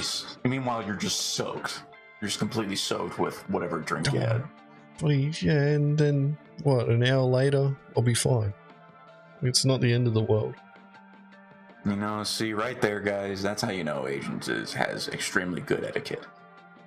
Well, yeah, it's just about being a bit more understanding of people, you know, and they may be going through something themselves. You don't know. Like, to be honest, if that was me, I'd probably start laughing. If it was this, like, if the second drink came and I got spilled on me, it would just be, honestly, it would just be a funny situation. I would just start laughing.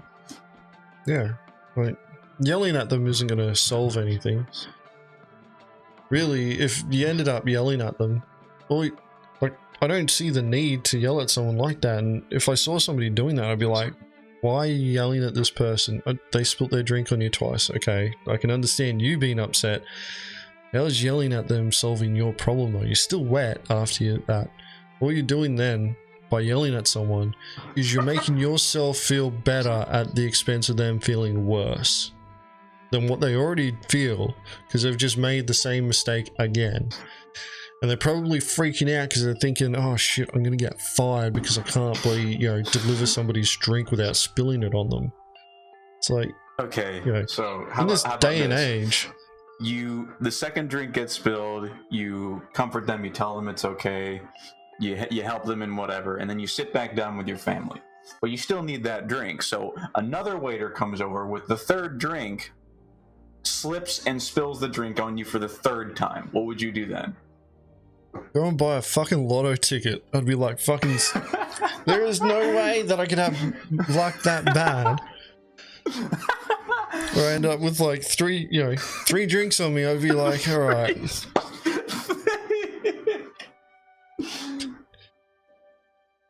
You know, like, I'd just be sitting there like, I'd just be looking at them. Where you're just like, okay, I'm fucking done here.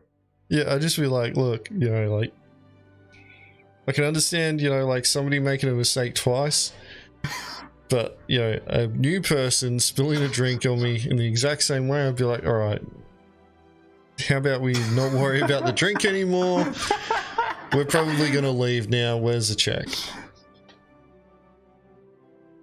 And that's the thing. Then? I'd ask for the check and see what they have to say. Wow. Well, you know, like, I'm not going to try and rip people off or rip a business off or anything like that. I don't know what it's like over in the States, but like a lot of the time, you know, my experience in restaurants, they've all been positive. I don't think I've ever been to a restaurant where like you know, the waiters are dickheads, or, you know, they're that clumsy, or, you know, like, you're treated poorly. They charge me for all 3 drinks. Fourth drink, someone's getting chin checked, bro. Oh my god. It's okay, yeah. So this was a very productive conversation. So now we know 2 drinks is fine, but after 3 drinks, that's when you have to say something. Thank you, Agens, for providing that, for making that clear for all of us next time we're at a restaurant. 3 drinks, that's the limit.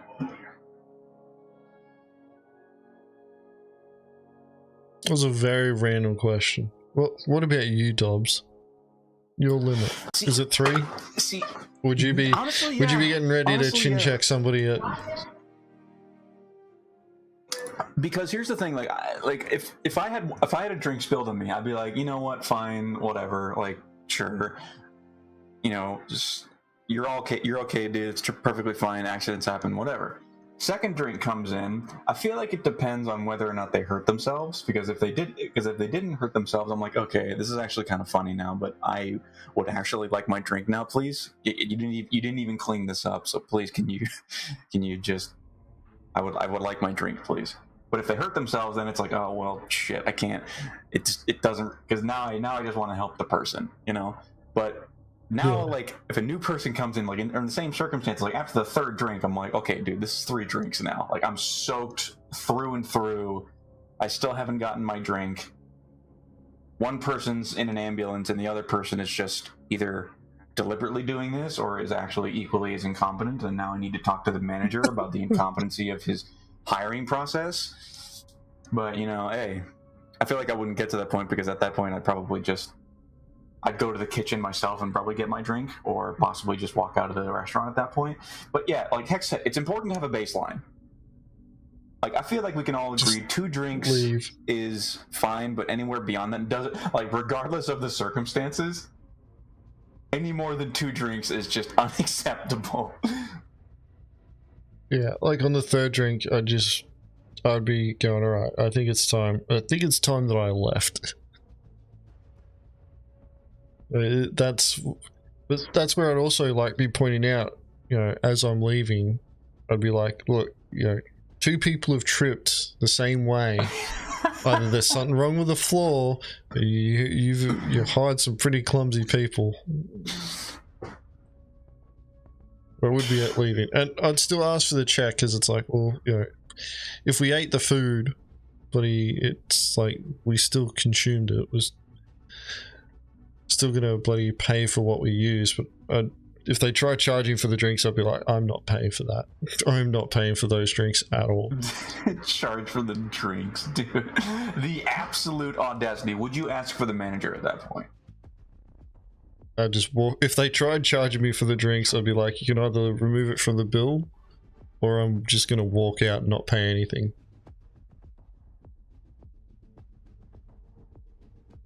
That'd be it. It'd be like, look, I'm not paying for the 3 drinks. Remove those 3 drinks from the bill. I'll pay that. If they refuse, I'd be like, all right, well, you know, we're out of here. See ya. Spill 3 drinks on me, and I'm just spilling at least 1 on you. There's no coincidence. Dine and dash you to dine and splash. Yeah, that's it. No, right.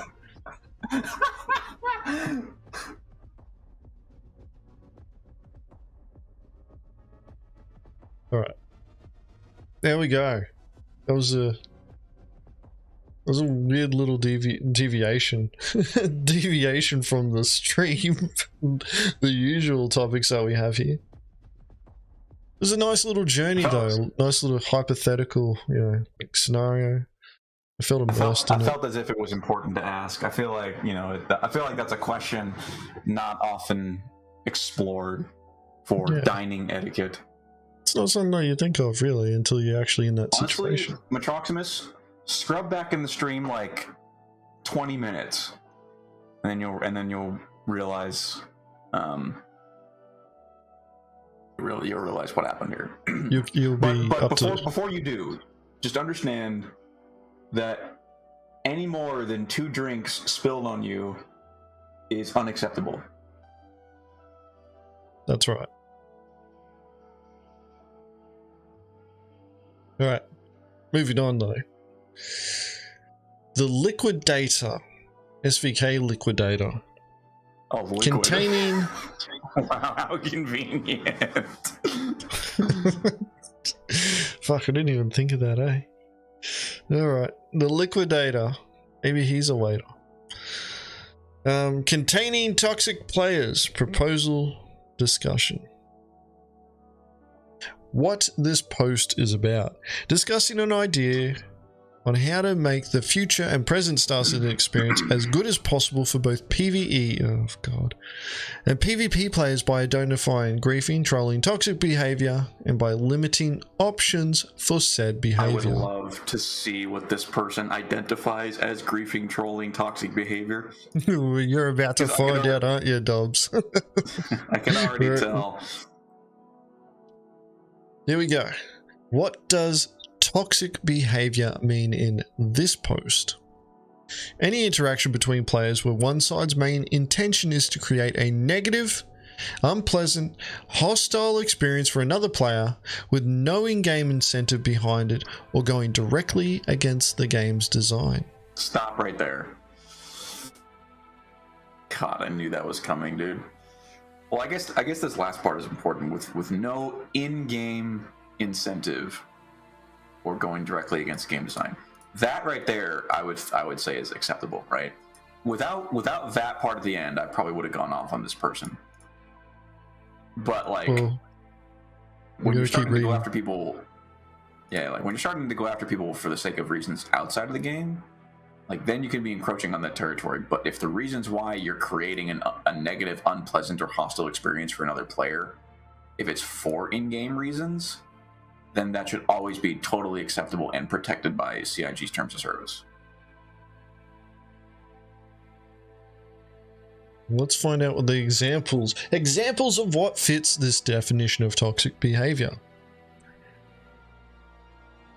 Racism, slurs, or obscene content in chat with strangers, intentional ear rape in voice channels, free form cutting on random player ships in armistice zones,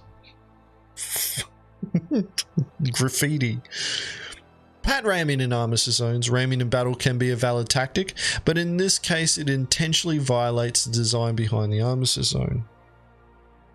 Attacking other players or their assets without reason, outside of PvP missions, outside of overlapping areas of missions in general, outside of in-game faction rivalry, outside of designated PvP zones, planet systems, destroying otherwise random player ships shortly after sighting without grabbing their cargo, components, items afterwards. Hang on a minute, I need to read that again. Attacking other players or their assets without reason. But I mean, like, just based on that, like, without reason, it's like, okay, who determines that it's without reason? Well, they could have a reason, you just don't like it. Yeah. Abuse of game mechanics to restrict other players' ability to play, trapping other players to the extent where they're not able to move, control their character, or free themselves without resorting to logging out / restarting. Why does that ring a bell, agents? Why does that ring a bell? That sounds a bit familiar. That sounds a bit familiar, guys. Yeah. Abuse of a bug or glitch to gain an unfair advantage over other players and intentionally exploiting it to their detriment, e.g. glitching oneself into a structure and shooting other players from there, finding an economy / trading bug and using it or profits from it to disrupt other areas of the system to inconvenience other players. Examples of what does not constitute toxic behavior under this definition: fighting other players as part of a mission, counter mission within an area of accepted mission's objective, attacking players outside of missions who belong to a rival faction or alignment, attacking another player from an unrelated faction outside of missions but followed by looting their rare items, not just taking a token med pen or bag, taking their cargo and selling it later, not taking a single box and dumping it into space, collecting bounty on the player, or otherwise demonstrating in-game behavior patterns in line with intended game design Taking an incapacitated player to your ship and reviving them in a locked room, with the captured player having the option to set up distress beacon, hack the door lock, negotiate a ransom, etc. Discovering and possibly exploiting a bug or glitch for any purpose, including not only reproduction or reporting, but even personal monetary gain. What? Which does not harm or inconvenience other players by using money gained from a bug to buy out commodities at popular trade routes. Do we want to stop here and go over these before we move on to the rest of it? Just double checking to see. Fucking hell. The TLDR, I actually bloody Picard palmed this already. Yeah. Create a system to identify players who harass others just for the lol/drama without any in-game reason, incentive, or gain, and funnel them into some separate area where they can knock themselves and each other out. Oh, so PvP servers. Got it. No. They want PvP to happen in the game. Like, which part did you want to go over, though? I wanted to go over the examples of what fits this definition of toxic behavior. Like racism, slurs, and fucking all that. It's like, yeah, okay, fine. Graffiti on random player ships and armor systems, like, that's just funny. Like, come on, that's just funny. Like, drawing a dick on somebody's reclaimer as they're fucking spawning it, that's kind of funny. Like, come on, guys. I see you laughing, Agent, shut up. Yeah. That's what I'd do. Pad ramming in armistice zones, ramming in a battle is valid tactic, but in this case it intentionally violates the design intent behind armistice zones. No, it doesn't. Yeah, I was like, that one confused me. I was like, what is that specifically violating when it becomes to the design intent for the armistice? Like, what specifically is that going against? It comes down to fucking Xylo mentioning in his excessive griefing fucking post a pad ramming. And that's the thing, is like, people, there was a time where pad ramming, you couldn't do anything really about it because all ships spawned on landing pads and it only took one person in a larger ship than yours. And I've seen this happen before. This was actually when the Hammerhead came out, when it first came out at Port Olisar. This Hammerhead, and I came over from Grim Hex and I was watching this Hammerhead go around Port Olisar and just knock all the ships off the landing pads. That's all it was doing. Somebody would spawn their ship, this Hammerhead would come in, push it off the landing pad. Just push it off into space. And it just kept going around doing that, pad ramming all the ships off. That is funny as fuck, but also fits a definition of griefing, because there's no valid, there's no reason really to be doing that other than to piss people off. I thought it was fucking funny, but it does fit the definition of, griefing for pad ramming, 100%. If you're in a battle around an armistice zone though, because there's soft armistice zones outside of a station, ship weapons can still be used. You end up with a crime stat, you're violating the law, but you can still do it. The game design allows you to do it. But if somebody tries to land on a fucking pad to repair, rearm, refuel and all that sort of stuff, it is not a fucking safe zone. You're in the middle of a battle. So if somebody's ship who's shot the, to all shit, they've used all their bloody ammunition, their missiles, they've got hardly any fuel and they're not going to be able to make it out of that area, and they decide to, kamikaze into your ship that's trying to, repair so that they can get back into the fight, 100% valid. You're pad ramming someone still. They're on the pad and you're ramming them with your ship. That's a valid tactic. But people will immediately screech at the top of their lungs that you're pad ramming and violating the terms of service, which you're not. Pad ramming isn't mentioned in the terms of service. It's mentioned in a fucking Spectrum post by the community manager about excessive griefing.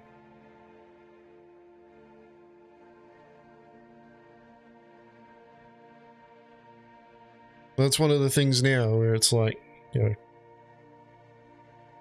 It's what Care Bears fucking, you know, latch onto so much. They latch onto that one fucking thing. They go, like, if you blood ram someone, you're gonna get fucking done, griefer. It's like, fuck off.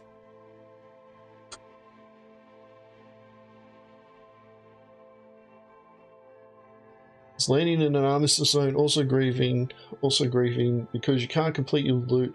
Can't complete your loop by killing the player. But Troximus, either YouTube's having a stroke or you are, because you're repeating yourself. But yeah, like, I wouldn't say that it's griefing. Like, you're supposed to be able to land them. I just see it's like you didn't manage to get them in time. That's it. Hopefully, you know, the game gets developed further and you'll be able to do it and go in there.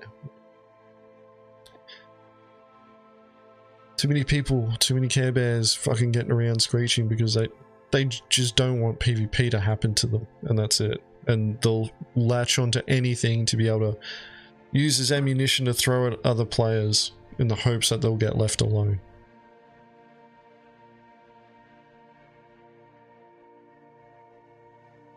The other thing too is like, what is this? The next one: attacking other players or their assets without reason.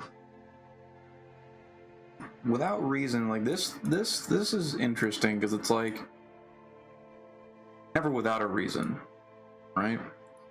What I'm sensing from this is that, like, when they say without reason, it only means without reason from my perspective. Like, I can't figure out why you're attacking me, so it must be senseless. It must be with no reason at all. Therefore toxic, therefore griefing, therefore you should be banned, right? Yeah, that's it. Like, it's like that's the part that's concerning, is because all it takes is for someone to report it and be like, I don't understand why this person was attacking me. I don't see any sort of valid or viable reason why this person should be attacking me. Therefore toxic, therefore griefing. Now, this person also explained, like, in the examples, you know, outside PvP missions, outside of overlapping areas of missions in general, outside of in-game faction rivalries, designated PvP areas, planet systems, destroying otherwise random player ships shortly after sighting them without grabbing their cargo, blah, blah, blah, blah, blah. Now, in-game faction rivalries. I'm not sure if he's talking about, like, NPC factions or org warfare, but here's the thing. When it comes, like, we've talked about this before, when it comes to, like, org warfare, like, my org wants to defeat your org for reasons. It doesn't require both parties to consent for that war to be a thing. Now, if my org attacks your org and somebody in your org deems that we're attacking you for no reason, then that could be deemed as toxic, therefore griefing. Toxic behavior, bannable offense, whatever. Now, CIG could possibly get around this by, you know, forcing every organization to openly declare war on other organizations. So, like, they would then be protected by, you know, fucking any sort of reporting that comes their way. But I don't know what you said, Agents, but, like, that's only... It's not going to happen. It's not really going to solve the problem. See, Chris Roberts has already talked about this in a 10 for the Chairman. This was years ago.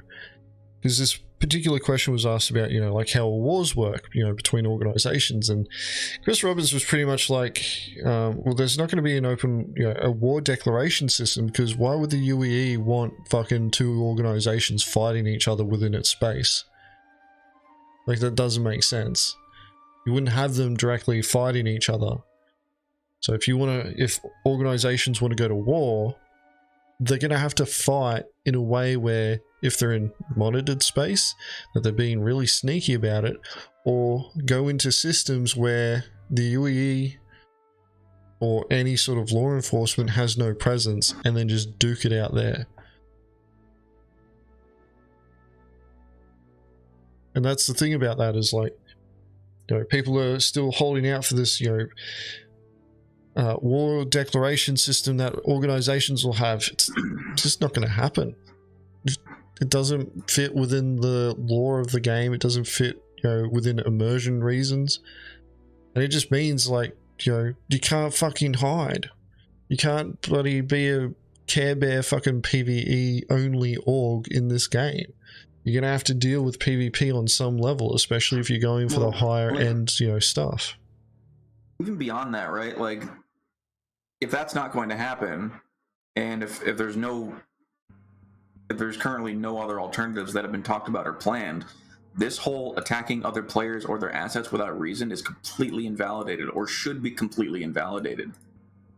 Because no one can really, like, if you're being attacked, you cannot determine the reason without literally going to the person that attacked you. That's it. Yeah. Well, this part here, this one part of it, outside of designated PvP areas. I mean, outside of Stanton, because that's what they're talking about there. The fucking entire system is a PvP zone. PvP can happen nearly... Actually, no. Inside the stations where there's still hard armistice zones for FPS weapons. That's it. Yeah, that's it. And that's going to go away eventually. So... like, the rest of the system is a PvP area, whether you like it or not. And that's the thing about this, is like, armistice zones are not PvE areas. They're not PvE zones.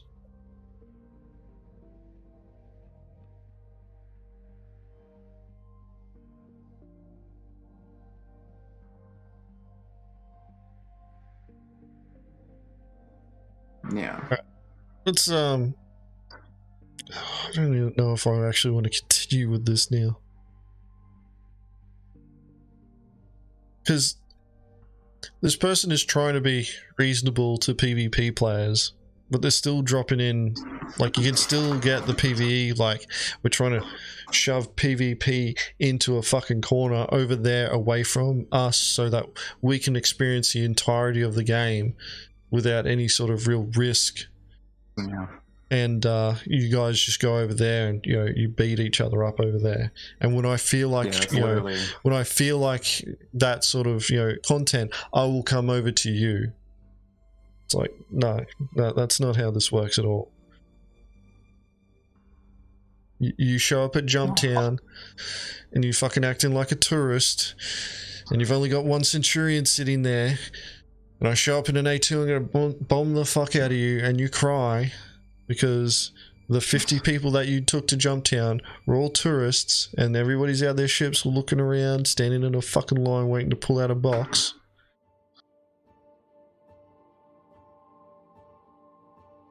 Like, there's a lot of fucking parentheses in his post. Christ almighty. Yeah. This is, it's not going to be that type of game where you can just be a space tourist and go wherever you want without any sort of consequence. It's just not that sort of game. There'll be areas where it'll be easier. Like, criminal players are going to have to, criminal players will get a rude awakening when we get, reputation-based criminal records, where our criminal record follows us wherever we go. Like, there's going to be certain systems where we're just not going to be able to step foot, or if we do go in there, we're always looking over our shoulder, because if anyone picks up that we're fucking, that criminal, you're going to end up in the prison for that system, and it's going to be a lot harder to get out.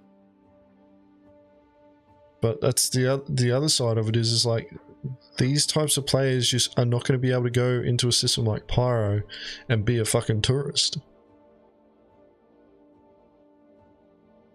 The next paragraph he goes into here is talking about ways to, like, automatically detect, quote, toxic behavior.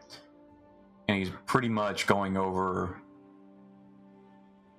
like, using in-game systems to automatically identify toxic behavior, as well as using you know, reporting features and stuff like that. But near the end of the paragraph, he also requires always like a manual review of reported players and content to curb the sort of mass mob rule reporting on players, org streamers, etc., etc., etc., org leaders. CIG's already doing stuff like this. Like, Yeah, this is nothing here is new with what they're talking about. CIG is already looking into this. There's just something that I don't think a lot of these fucking players understand, though, is that CIG's already doing this shit, and a lot of it they're okay with. Yeah, they're just not doing enough of it, and that's not okay for this person here. Or they're just not doing it to the type of behavior that they want. Exactly. That's what they're more, you know, upset about, is that, you know, these players, with the way that they want CIG to handle behavior of other players that they deem toxic, as opposed to what CIG deems toxic. Like, it really takes a lot more effort than what these people realize to get yourself to a position where CIG starts taking notice, you know, and starts considering throwing out bans and stuff like that. Like, you gotta go out of your way to do it. And, you know, talk to plenty of people about this sort of stuff who, you know, have been or are in this position, and a lot of the time it's like, you know, they're telling them, just stop doing it. Stop doing it, or else we're going to do something to you. We'll do something about it ourselves. Like, and they kept pushing. So CIG went, all right, well, we warned you. Bam, there's your ban. Here's your money back for your account. This is not meant to be the same as CrimeStat. CrimeStat and these, quote, toxic behavior metrics are supposed to be two completely independent systems tracked and measured separately, although they will often correlate. The reason is simple. If you ram ships on pads at Grimhex, it's still griefing. Wrong. If you pick off a salvaging vulture outside of Comlink, quote, just for the lulz, no mission, no party org mates, scraping the site later, etc., it is still pointless beyond annoying the vulture pilot. Wrong. Wrong. If a bounty hunter or any lawful player in a ship blows a criminal off their feet and traps them under their ship, you are still preventing another person from playing the game, criminal or not. Wrong.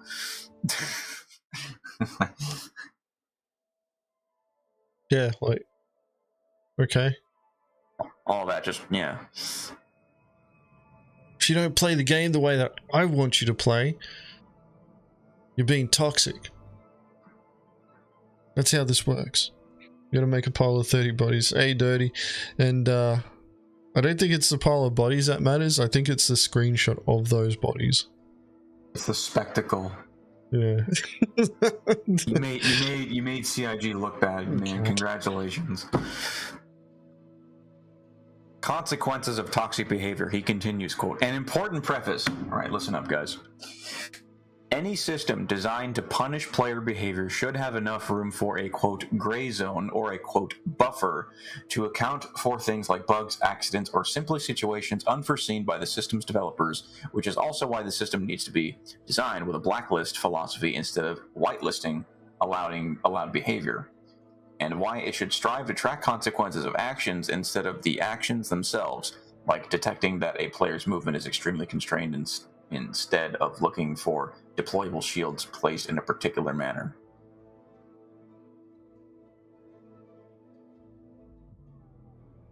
I have to let that sit and process for a second.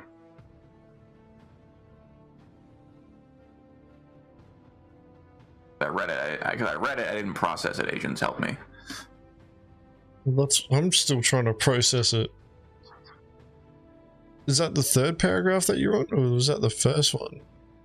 It's right. It's the first paragraph right underneath consequences of toxic behavior. Agents, pay attention.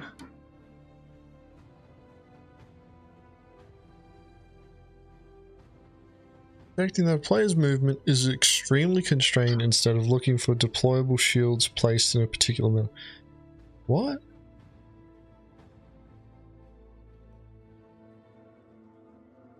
I don't get it. Why? detecting that a player is moving is extremely constrained. So they're looking at the bounty hunter that blows a criminal off their feet, traps them under their ship. So they're extremely constrained. What the fuck does deployable shield faces have to do with that?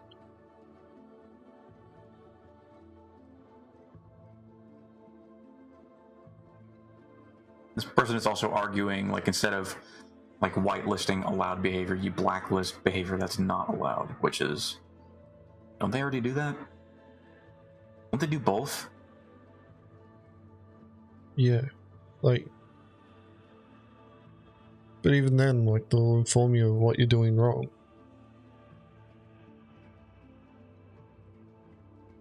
So, okay, he goes on. System should also allow some, quote, one-offs.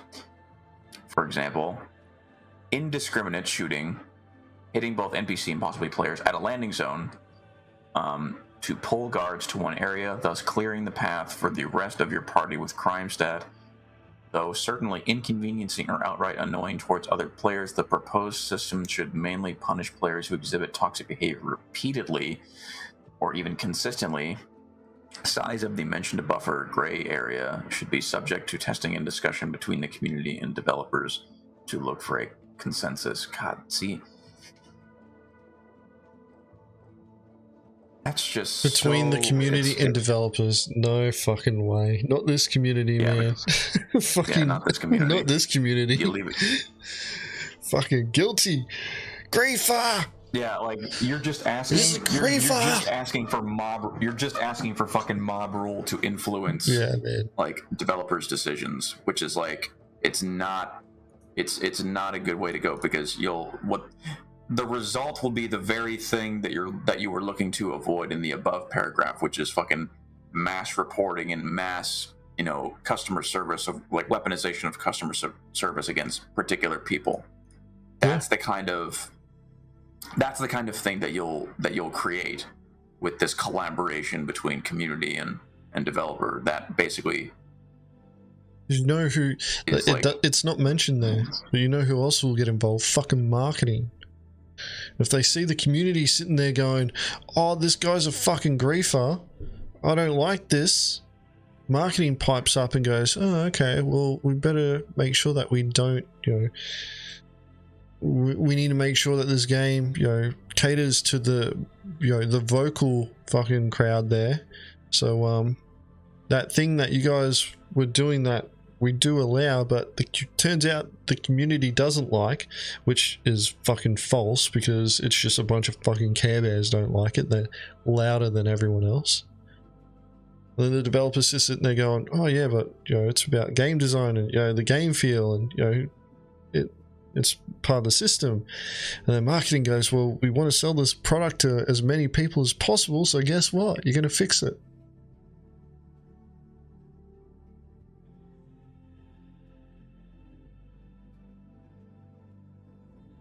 once it has been determined a player's behavior is toxic, not just criminal in-game, but outright intentionally detrimental to other players. Again, intentionally detrimental to other players.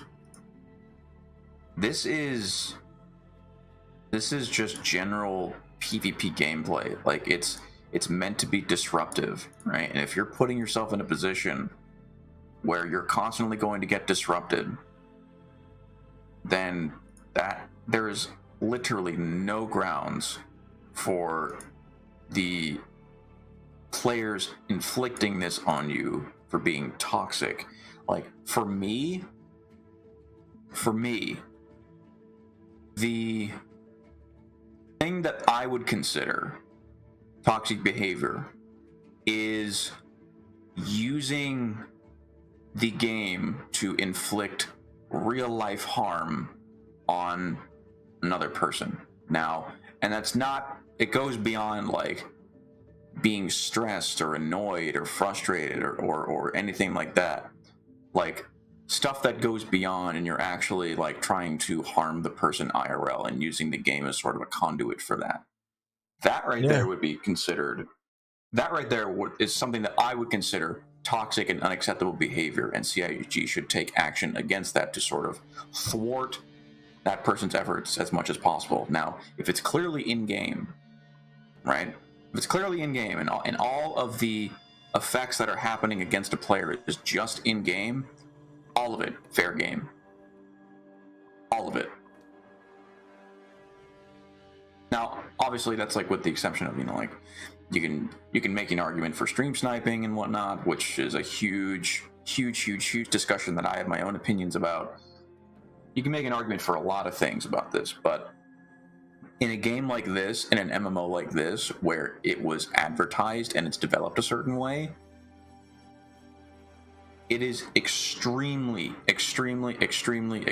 difficult to provide proof beyond a reasonable doubt that a particular player is actually being toxic and trying to cause harm to you.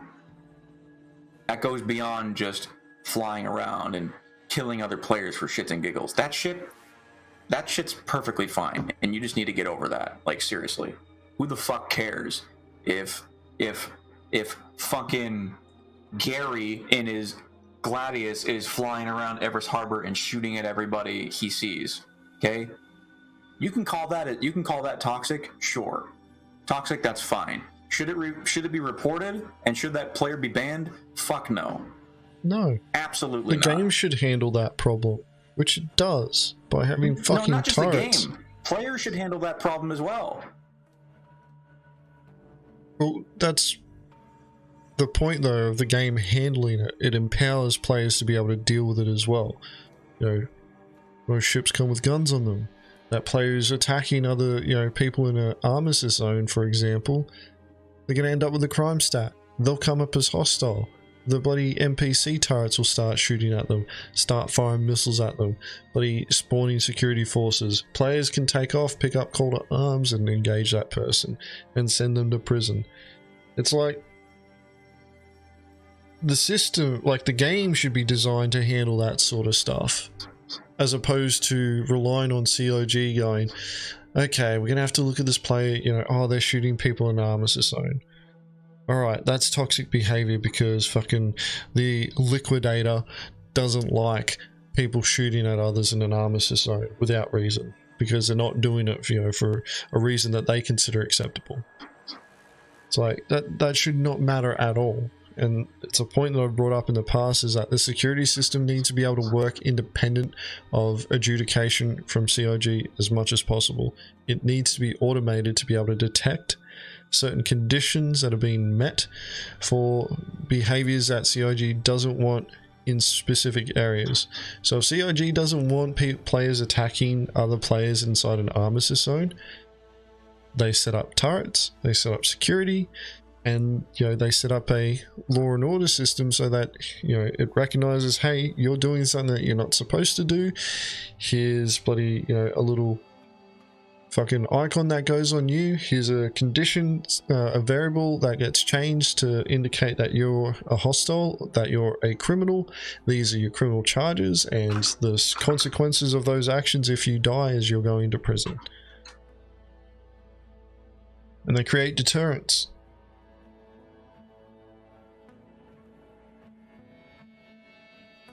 That's how COG deals with it. Not this. He keeps going here. So once toxic behavior has been identified, it becomes acceptable to employ more drastic measures than what we currently have. Since such players demonstrating antisocial traits likely do not care about any in-game reputation, costs in in-game currency, or their own in-game character, and since such individuals are typically unresponsive to punishment, the only effective way forward is to contain them, leaving us with two options: restricting the player's access to the game as a whole, or limiting the player's ability to interact with other players. Dude, holy shit, man. COG does this. We'll put you on a ban. We'll ban you for a couple of days if you keep doing certain things. But to get to that point, they do this for actual like toxic behavior, not for the shit that he's describing. Yeah, like they're like he's describing this happened for just totally acceptable behavior. Yeah, like, but that's the point though, is like they're talking about this sort of stuff. It's like, oh, you know, CIG should do this sort of stuff. It's like, yeah, they already do. But once again, it's not based on the conditions that you want them to be doing it at. Like, to get a ban from CIG, an in-game ban, like, you gotta be pushing their buttons real hard. While the first option is more straightforward and easier to implement, it will likely only result in account switching, letting said individual to cause more harm until the system intervenes again. He's actually considering IP bans, bro. Oh my god. Fucking IP bans, dude. Disallowing creation of multiple accounts with one credit/debit card. The fuck, I'm surprised he's not bloody... Was it doing something similar to a VAC ban? Yeah, that's actually crazy. Yeah, I'm going around Everest Harbor and shooting players for no fucking reason. I deserve to never play this game again. That makes sense, dude. Thanks. What a way to kill like pure organic PvP in this game with one fell swoop than to do that. Great job. Great idea, dude. Hope CIG listens to you. Alright. We're almost done. The second option... You go ahead, whatever. Fucking... Yeah, you go ahead. Alright, fine. I'll fucking go, whatever. I'll do it. I'm going to.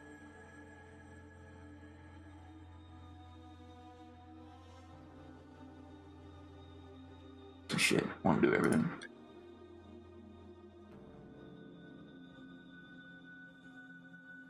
The second option could take various forms. For example, separate prison facility with no way for the problematic player to shorten the sentence in any way. Can only serve the sentence while logged in game, and game window is focused. Prison is essentially a level separate from the universe to make escape impossible. Might, however, feature hints at possible escape routes and provide ways to escape with logical dead ends to keep the individual occupied. To offset the cost of serving game clients within the facility, the game client could be performing some of the back-end tasks delegated to it by CIG servers, essentially turning the prisoner's computer into a CIG back-end service instance. Are you fucking serious? What the fuck is this? Nah, that's going way too far. That is going way too far. What a fucking dead shit. Railroading the problematic player to dedicated factions and locations reserved for toxic players.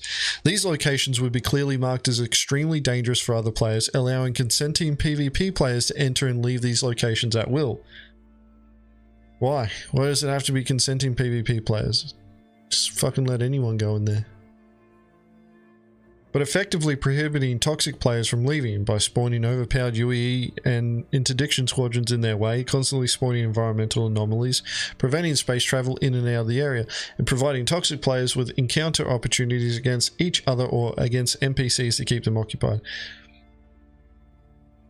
So either smash them over and over again, put them in a location to smash them over and over again, or put them in a prison where CIG then uses their computer's resources and that player can't leave the prison until their sentence is served. What a dead shit. Now this person has actually gone off the deep end. Yeah. I'm willing to wager that this person is actually crazy. Holy shit. These suggestions are absolutely ludicrous. And I am so happy that this post got fucking ratioed. Look at this, dude. 61. Now 62. Pick cards, bro. Holy shit. Oh shit, look at that. Look at that. Clown. Poop. This post got fucking ratioed into oblivion, and this guy absolutely deserves it. I want to know what the top. What an absolutely fucking boneheaded post. This guy went through all that effort to write this. CIG should just get satellites that monitor speech and the tone of their players. Yeah, 100%. Alright, here we go. Top voter comment.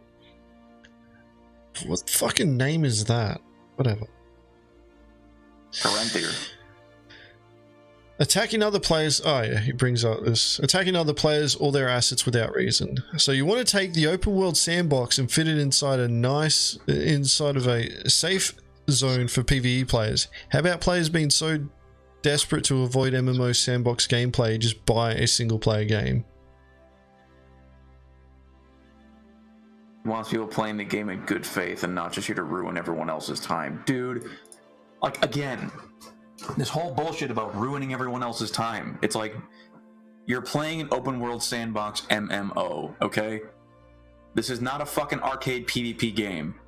Let's just get that out of the way. PvP, especially Piracy, is meant to be disruptive. The goal is to disrupt a player's experience and to create gameplay from that. Honestly, I wouldn't even say that is the goal. The goal is mainly for us to have fun. Well, that's why we play the game. Of that is you being disruptive and your experience, quote, getting ruined. Sorry, dude, that's just what fucking happens. Take responsibility for your own gameplay so that it doesn't. It's as simple as that. You have to fucking accept that people are going to have fun at your fucking expense. Not everyone is going to be a fucking good faith saint and ask you to fight before you do so. That's the thing about this. No one is going to be that fucking nice to you. That's not real life. That's not even how shit works in the real world, man. What kind of fucking real world are you living in? Certainly not everyone else is here. I'll play the devil's advocate with Dobbs. Dobbs, here we go. Somebody's playing the devil's advocate with you. Dobbs normally does this. What do you think the average age of the average player in Star Citizen is? Or is in Star Citizen? What do you think the average age of the average age of the average player? I would say late 20s to mid 40s. That's the range, I would say.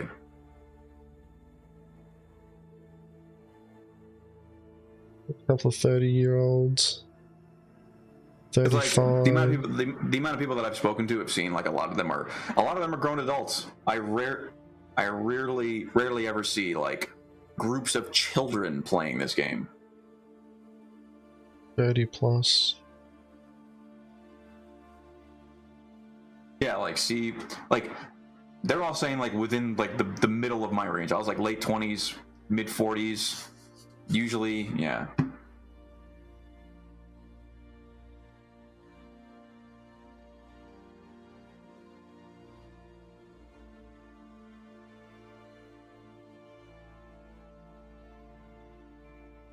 So what is the likely behavior of said working adults on weekday? What's the likely behavior of these adults on the weekday? I don't know. I'm assuming they would be. Here's me thinking that they would actually be, you know, like mature and chill. Like, look, dude, everyone works. Everyone has problems. Like, literally, no more problems than anybody else. Like, everyone has to deal with the same shit, but that's no excuse to be a fucking whiny crybaby on a game because people are trying to relax the same as you do, but unfortunately for you, it comes at your expense, which is, you know, just life. That's how this game is made. That's how this game is getting developed, and you just need to deal with it instead of making posts like this on Spectrum talking about how the game needs to be catered to you and everyone needs to consent and everyone needs to play the game in, quote, good faith. Yeah, dude, shut up. I would have said sleep. What is the likely behavior of said working adults on weekdays? One of them would be sleeping. Probably take a shit at least once a day. Yeah. Like, yeah. Everybody's different.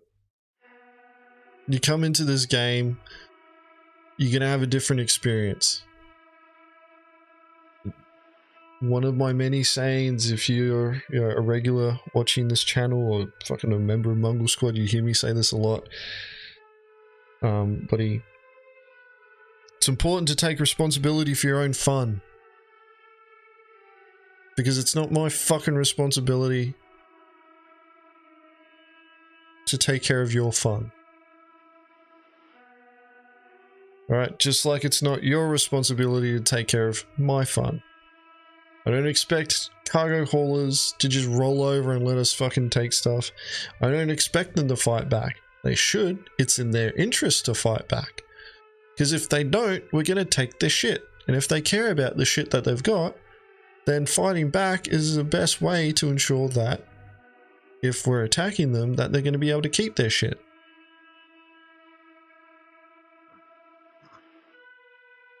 And that's the thing, is that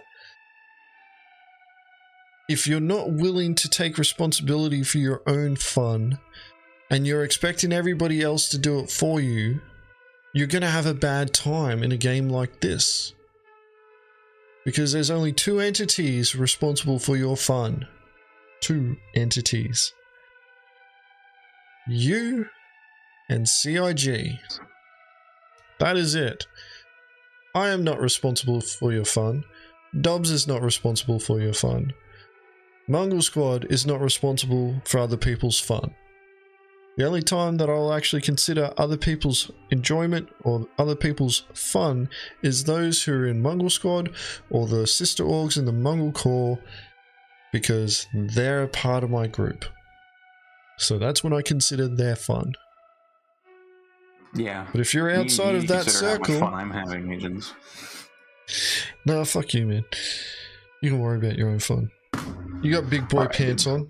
Well, maybe. I don't know. Are you wearing pants yet? Pants on right now. Yeah. No. Well, you pretend that you wear big boy pants so that you can take care of your own fun. That's the thing about this, is that you shouldn't be complaining about how other people are playing the game if you're not willing to take responsibility for how you're playing. It's as simple as that. Take responsibility for your own fun. If you've only got a limited amount of time to play this game, and you're going off and doing things where you're going to get shat on by other players. Shat on, baby. Don't fucking sit there and complain that, it happened, because it's going to. Prepare accordingly. If you don't have enough time, do something else. It sounds like it's a shit thing to bloody say, but that's what you really need to hear. The unfortunate reality that we experience with Star Citizen is that everything takes time.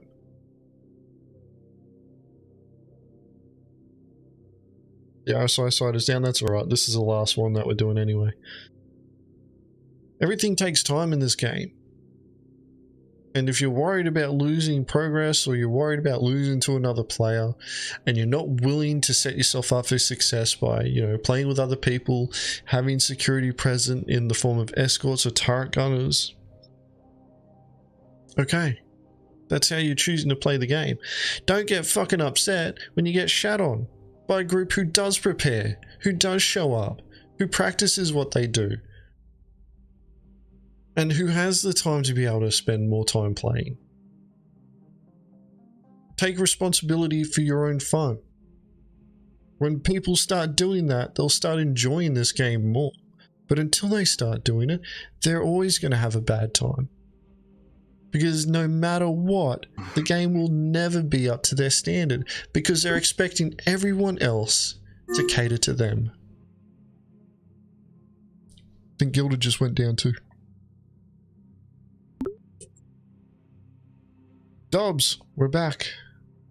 I want to go to Discord. I don't want to be here anymore. No, we're almost done.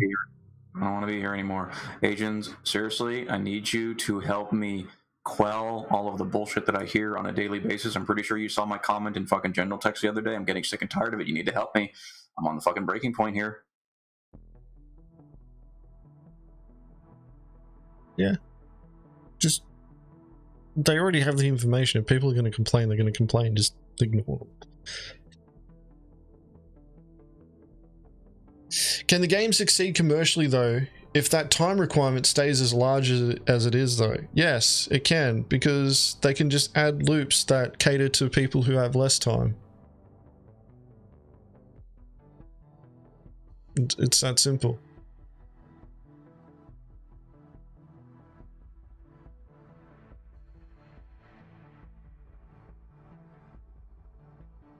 Gilded and CIG must be sharing the same. Roblox and CIG are sharing the same Amazon web server. And their network engineers are taking turns of bloody kicking the server.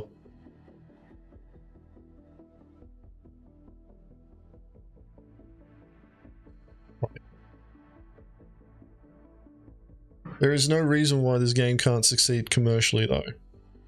And CIG will respond accordingly, but it's not going to be one of those situations where it's like they're going to turn around and go, alright, you know, like, buddy, we're going to change significant portions of the game because there's, you know, this one demographic here that can't play the game as long as the others. What they would do is they'll go, alright, we've got a demographic here that can't play as much, we'll put in smaller loops. They won't be as, you know, comprehensive, intensive, you know, immersive, but they'll at least be able to enjoy something. You'll have to plan accordingly, but like that's the reality. And Star Citizen is already considered a commercial, you know, success. It's the highest crowd-funded thing ever, and every year it keeps going up. So, you know, they've already succeeded. They've got the money. From a business perspective. From a game perspective, it's fucking, you know, on a roller coaster, you know, between failure and success. 319's looking like it's going to be, you know, successful until it goes live and the servers go back to being shit. Have to wait and see. I can't believe I've heard people say, "Oh, Dobbs, the 319 servers are actually stable. We might actually get a really stable patch in 319." I'm like, dude, you have no fucking idea. Because like, here's the thing, man. Like when fucking patches get put into Ibakati and they're getting put into Wave 1, that's like a very, very small portion of the player base. And you're looking at those patches and everything, it's like, wow, like the game is actually playable. The NPCs aren't fucking frozen. I can actually move around and do things. This patch is going to be great. And then slowly, incrementally, more players get introduced to the game. And then slowly, incrementally, more stability issues happen, and more stability issues happen. And then you're like, what the fuck happened? Like this patch fucking sucks. I see that every single fucking patch, dude. It was so funny. Yeah, 318 was stable on PTU. Yeah, I remember that. Because here's the thing, like when people like look at PTU servers, the bugs that you experience on PTU servers have to do with content and features. Like the bugs that you experience, like the volatility, is specifically on the content and features. It's not the performance. The moment you introduce more players, the volatility goes from the content and features to performance. Like when there's a lot of load gets put on the servers, then it becomes a performance issue, not a content and features issue, because by the time more players get introduced, the content and features are actually pretty fine. Then it's a stability problem where there's a lot of people trying to log on and the fucking servers are tanking and it's poorly optimized. So like you're looking at it with two different problems. Like you can look at it like this moving forward. Like when it's in PTU, the instability comes from the features. When you're in live, the instability comes from performance on the servers. So like before you, like the only way you're ever really going to know if a patch is playable is when it goes live and everybody can play it.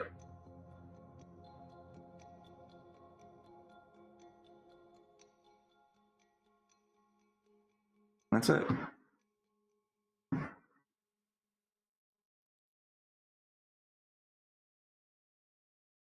Chris Roberts won't die. He's developing the tech so he can upload his brain to the game. No, he's talking with Elon Musk. He's going to do the whole Neuralink thing. Yeah. So Odin asks, so does Star Citizen have a safe zone with cheap rewards and then a PvP zone with more risk rewards? No. They sort of do that with missions.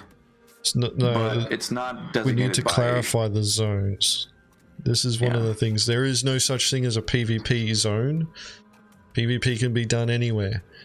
It's kind of the reverse in that your safer zones just means that you've got a higher security presence. It doesn't mean that you're able to go somewhere and just not experience PvP. So it really comes down to the presence of security. The more security present, the less risks that you're taking, therefore the smaller the rewards because more people are populating that area.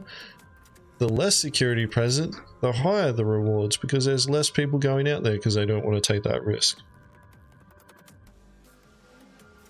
But there is no such thing as a bloody PvP zone. That is just the game space that we all play in. And player-owned robots will have NPCs and blades for ships. Would that help solo players? To a certain degree.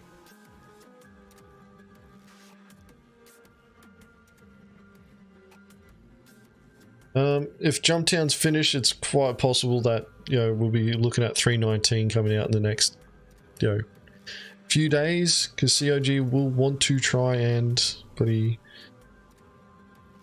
move 3.19 to the live servers to see if it's another 3.18 shit fight, and if it's not, 3.19 is going live right now. Agents, the servers are down. Everything's down. Yeah, cool. Everything's down. Excellent. Well, whilst we're on the topic of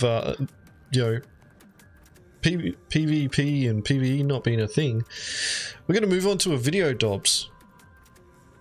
This one, we've watched this guy's one of this guy's videos before. Actually, two. This will be his third one. You all might know him as River Grit.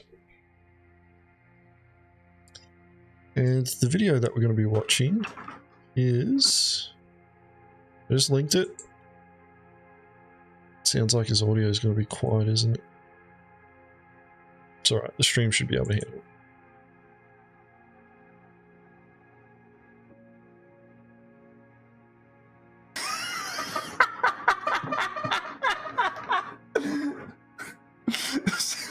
Sorry, I'm reading Gilded chat. What's in Gilded? I want to laugh too.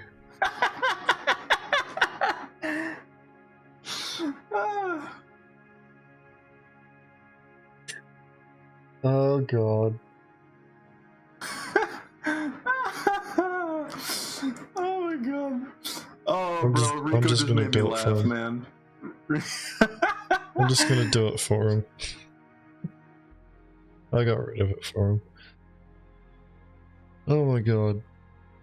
Don't take screenshots of your launcher. Oh my god, that's so funny.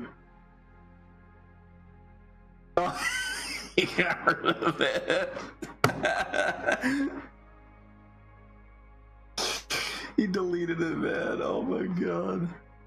GDSM. I love how bold and entitled the PvP/Piracy players have gotten since some of the more recent changes. I don't know what you're on about. I've always been this bold and entitled. Yeah, man. Before like, we had all this. Oh yeah. It's never gone away, dude. And later, when there are more changes put in as stopgaps and deterrents and limitations, are all going to cry that CRG is just listening to the care bears. Trust me, dude. When this game gets more developed, we're just going to be even more arrogant. It's going to be great. Yeah, because stopgaps, deterrents, and limitations. It's going to be great. Yeah, like that's the funny part is like we will learn about that stuff and we will learn to work around it because that's what we do. Like if you want to succeed, you're gonna have to learn how to work around that sort of shit. I can already tell the type of I can already tell the type of pirate player that GDSM is.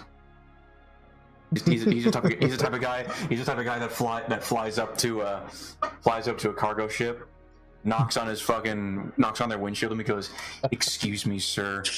I'm Disney Pirate number 319. If you could please stop your ship and give me a consolation fee of 10,000 credits, I'll leave you alone. And in fact, I'll actually get on your ship right now and give you a foot massage before I leave, because I really enjoy this pure player experience right now. And if you don't want to pay, that's perfectly fine. I'll fly away and go fuck myself, because that's just the kind of guy I am."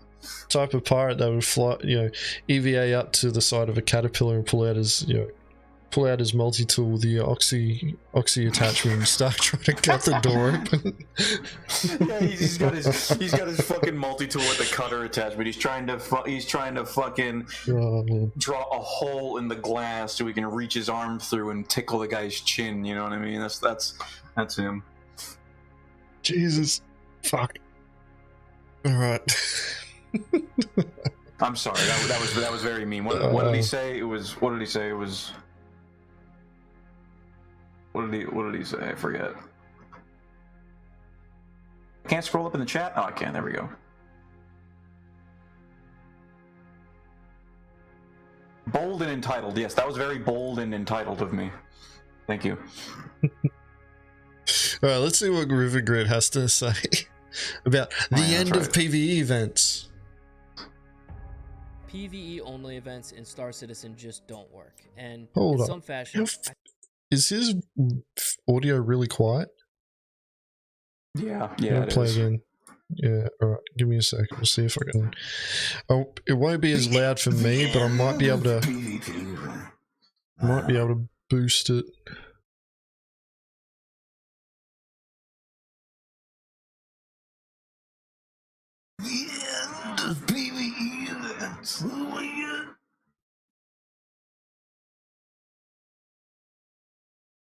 Alright, this may be a bit loud.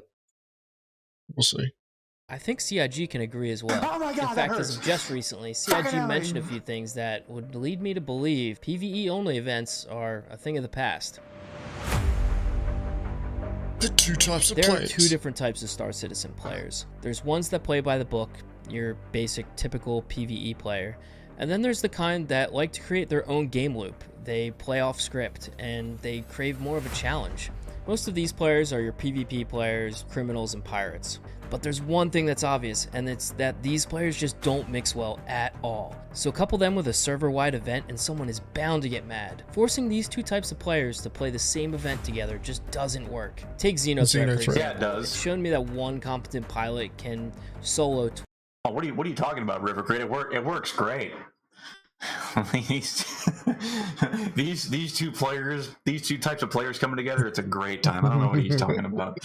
Yeah, I always enjoy the encounters. It's great. I love it.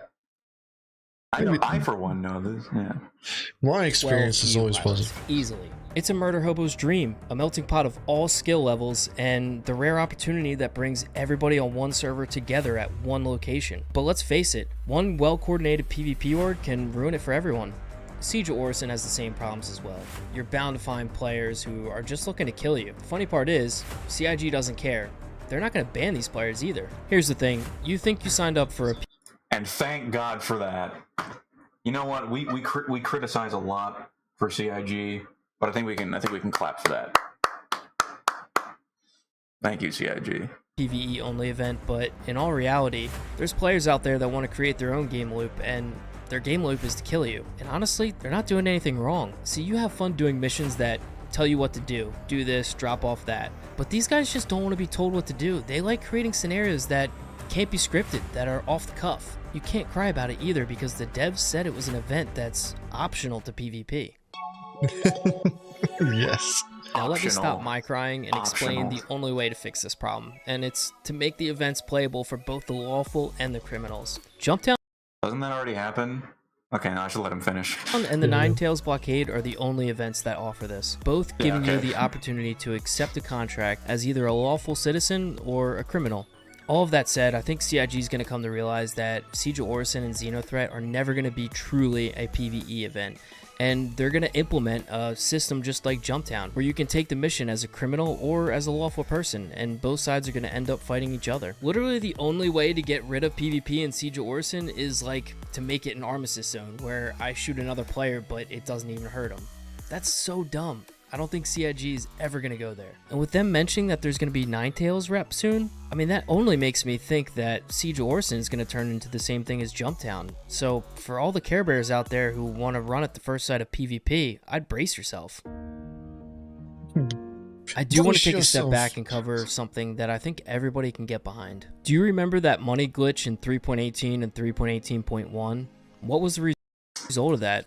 What was the result? Quite possibly the best fucking piracy experience in a very long time. Everyone, let's have a moment of silence really quick for the Slam Rush. May it rest in peace, and may another that is equally as good or better takes its place in the near future, as opposed to the distant future, or not at all. So just to follow on that though, normally for Invictus Week, they have additional trading commodities that get added to the game.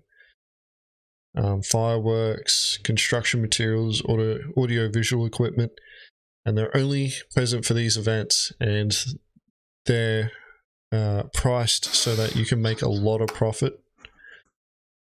Now, Grim Hex purchases some of these things, and the other No Questions Asked terminals also purchase these particular items. So the opportunity for large hauls against players are going to come about during Invictus Week. And during Invictus Week, you also can rent ships for free. So when we get to Crusaders Day, there's going to be a lot of players kicking around in Hercules. This is a Herc. The M2 is used for military transport, and the A2 is a bomber, and they'll just throw the C2 in there, I'm pretty sure. So there's going to be an opportunity for a lot of piracy to go down during Invictus Week, especially now that we've got physicalized cargo. Previously, like, the amount of profit that players were able to make made it so that even if you managed to capture one and you were trying to extort or ransom them, they would normally just say no, because they could make the credits in the next run. They can make up for it in a few short runs. That's how much you can make from it. So intercepting these ships and hitting them, pirating them, we've got a potential for a lot of bank. It won't be like a Slam Rush though, but it'll be pretty big, especially considering 3.19 and Invictus Week. It's going to be early on in the patch cycle, so a lot of players are going to be pushing themselves to make bank. Yeah, so what was the result? The best game experience we've had in a long time. Let's see what Mr. Rivergrit says about it. It created a frenzy of cargo haulers and a rise in piracy. It made the community realize that huge payouts with high risk was worth it, and fun. It evolved its own game loop for both pirates and cargo haulers, not to mention corporations. It was enough money that you could afford to hire escorts, and called for more strategic group play where you and your crew created your own way to beat the odds, whether you're a pirate or a cargo hauler. Let me repeat that. Created your own way and own path to beat the odds. That's why we love Star Citizen. I mean, no other game has this.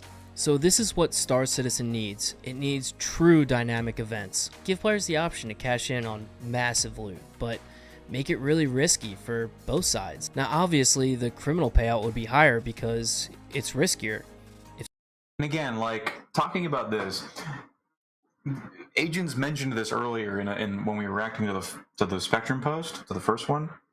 Fucking, this is the thing. Like, the Slam Rush had what Jumptown 2.0 doesn't have. It's the investment. Mm.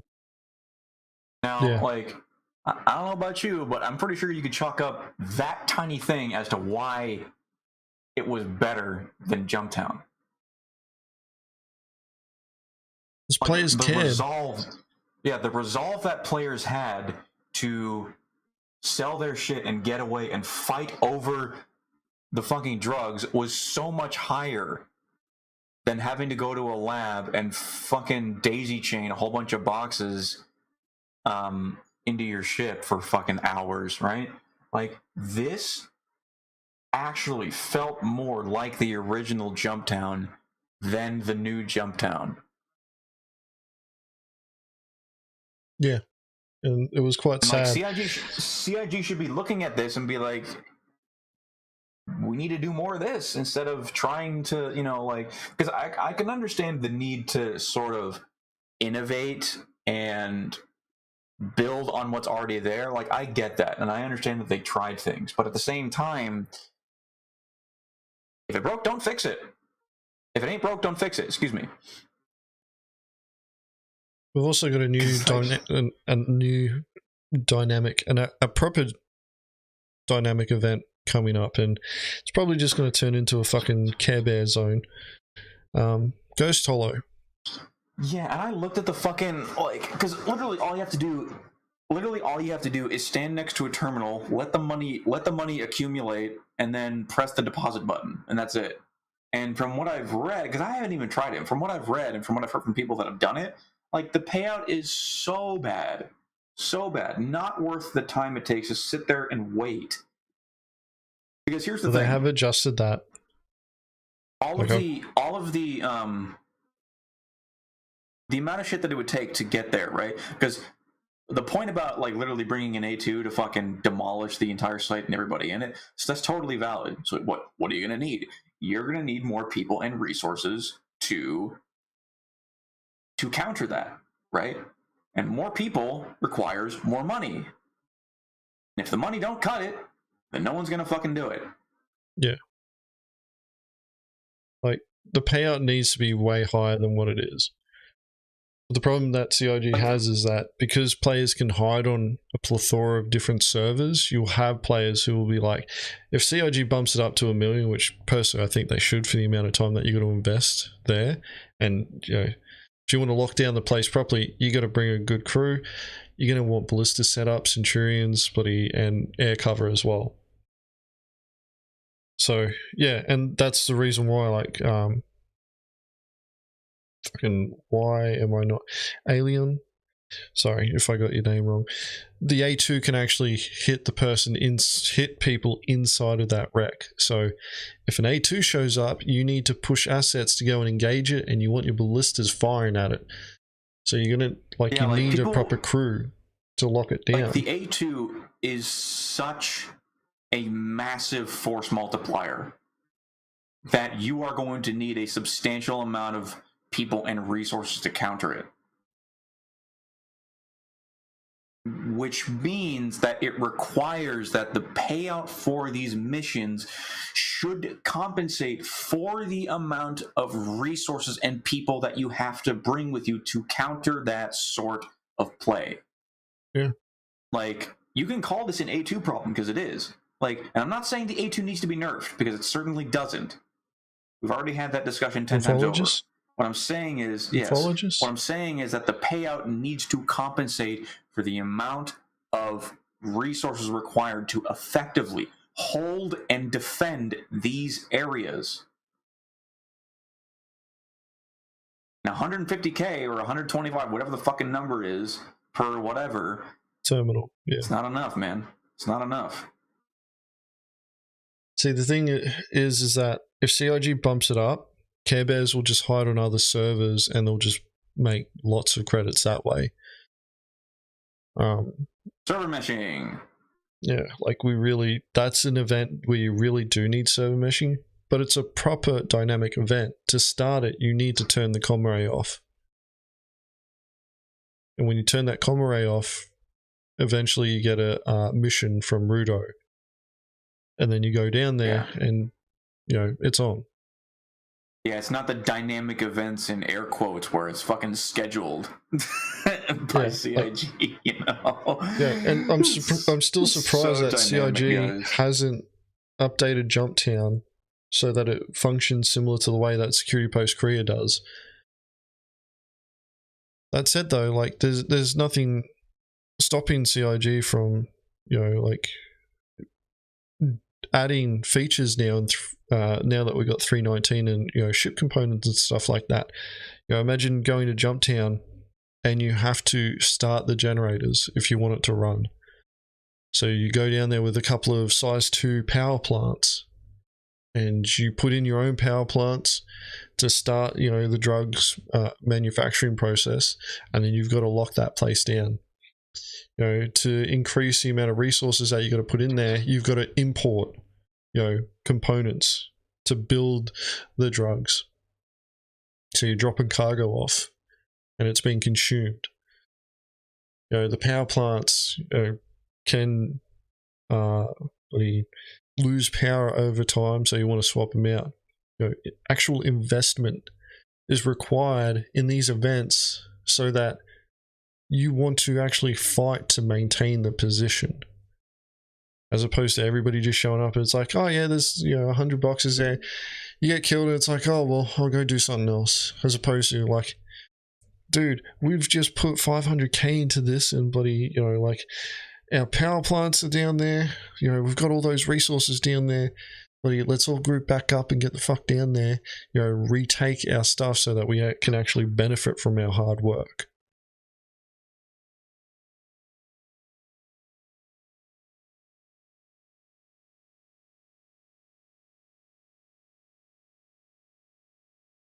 That seems to get lost. Let's finish this video off.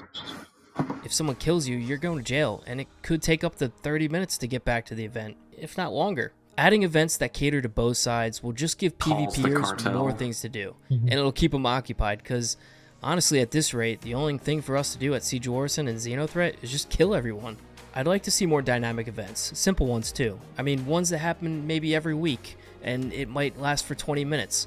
It would bring everybody together and start a frenzy. Like, for example, say there was a system glitch due to Ninetales, but this glitch doubled the buying price at all the salvage yards. It would almost act like a Jumptown at each moon.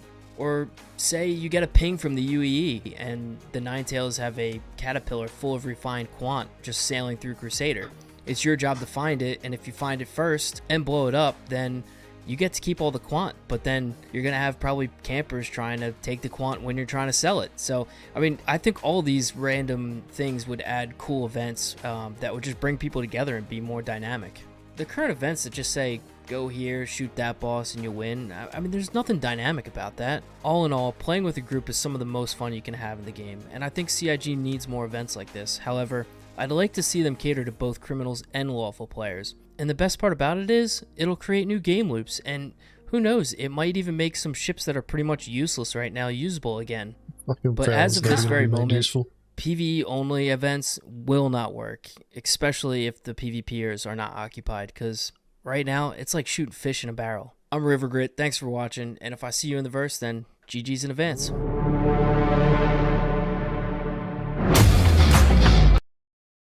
Cool. Yeah, so basically the old dynamic events, thing of the past. Make new ones where it's more open-ended, more sandbox. Based take coming out of Mr. Rivergrit. What do you think, Agens? Yeah, well, it's kind of like preaching to the choir right there, but I wouldn't say that it's going to be the end of PvE events. I think CIG will continue to try and do PvE orientated events where the players aren't really the focus of being the opponent. I know a PvE event that they can do that's easy.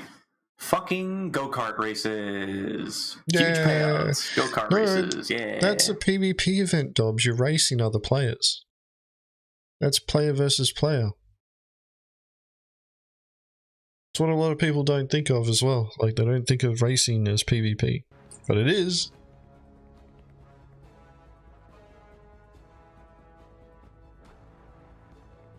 Vandal, I guarantee you that if there was a Vandal based event, there'd still be players trying to join the Vandal side.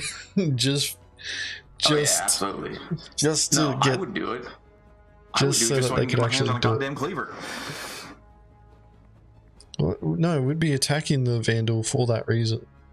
You have to attack from the inside, Agents. Come on now. Where did your espionage skills go? Don't need that. I'm a pirate.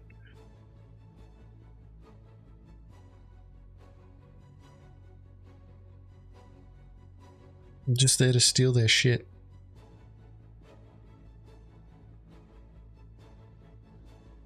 Alright. Yeah. No, it was, I wouldn't say it's the end of PvE events, but like, CIG has taken the type of stance where they're not going to restrict players on, you know, engaging in from the other side. It's just they're not also going to encourage it in certain events. That's kind of why Xenothreat is considered a PvE event. It's because CIG doesn't have the counter mission. Now, I have read that CIG, you know, one dev was saying, yeah, they're going to do it. I've also seen, you know, another dev say that they weren't. The reason why we have an armistice zone, or not an armistice zone, a comm array out at the where the wrecks are, is because like we never had that. There wasn't a comm array out there. Pretty much CIG had to add it because players were showing up and it just turned into a FPS free-for-all, and the Care Bears got upset because they were getting shot by pirate players who were there like, oh yeah, I can see where everyone is, and I have no intent in working with anyone else. I'm going to take all this stuff for myself. And they just shot them all. And then the Care Bears got upset because they're like, oh, I don't know who the bad guys are. And CIG just went, oh shit, I guess we better comply. Instead of going, nah, you guys can deal with it, just shoot anybody that you don't trust.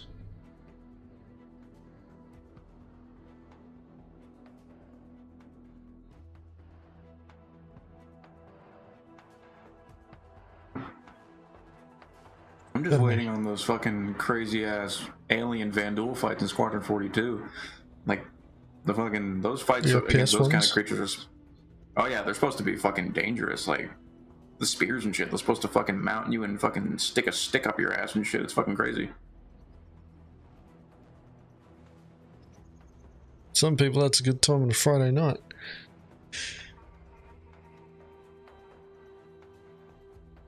But hey, it is what it is. It'll be interesting to see how the Vandal's going to go. Like they said, like, they're supposed to be really scary opponents that you don't really want to fight in FPS. And it's like, well, this is Squadron 42 and I'm the hero of the story, so it can't be that scary because I have to win.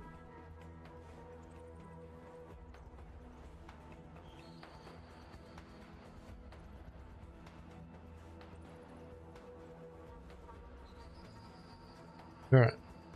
Last bit of content. I'm not going to link this one because you guys will be able to find it on our own channel. The fuck is this? So, something a little bit different. I'm not going to lie. When I was looking for things to react to, it was a bit of a struggle. I like to try and react to more YouTube videos than bloody Spectrum posts. Well, Agens, Greasy Khaleesi came out with a video 4 hours ago with the title that says Rock Miner Fights Back, Star Citizen. Oh, well, that would have been great to know, but I wasn't tracking Greasy's bloody releases. When I was looking for videos, it was 5 hours ago. Well, Agens, how about this? What if we do a poll currently? Let a poll decide whether we watch an old Mongrel Squad video or Greasy Khaleesi's new video. Wait, how long does that go for? Because if it's shorter than this one, then yes. I'll just 7 do it minutes. anyway. Send me the link!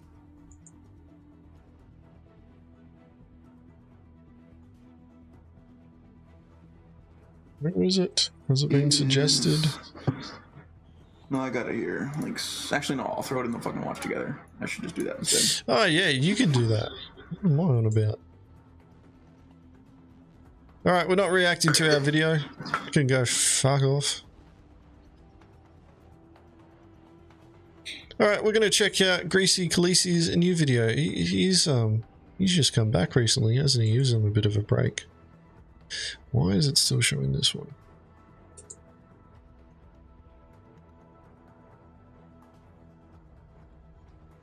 There we go. I love the soundtrack at the beginning. Right, I may have to turn this down though.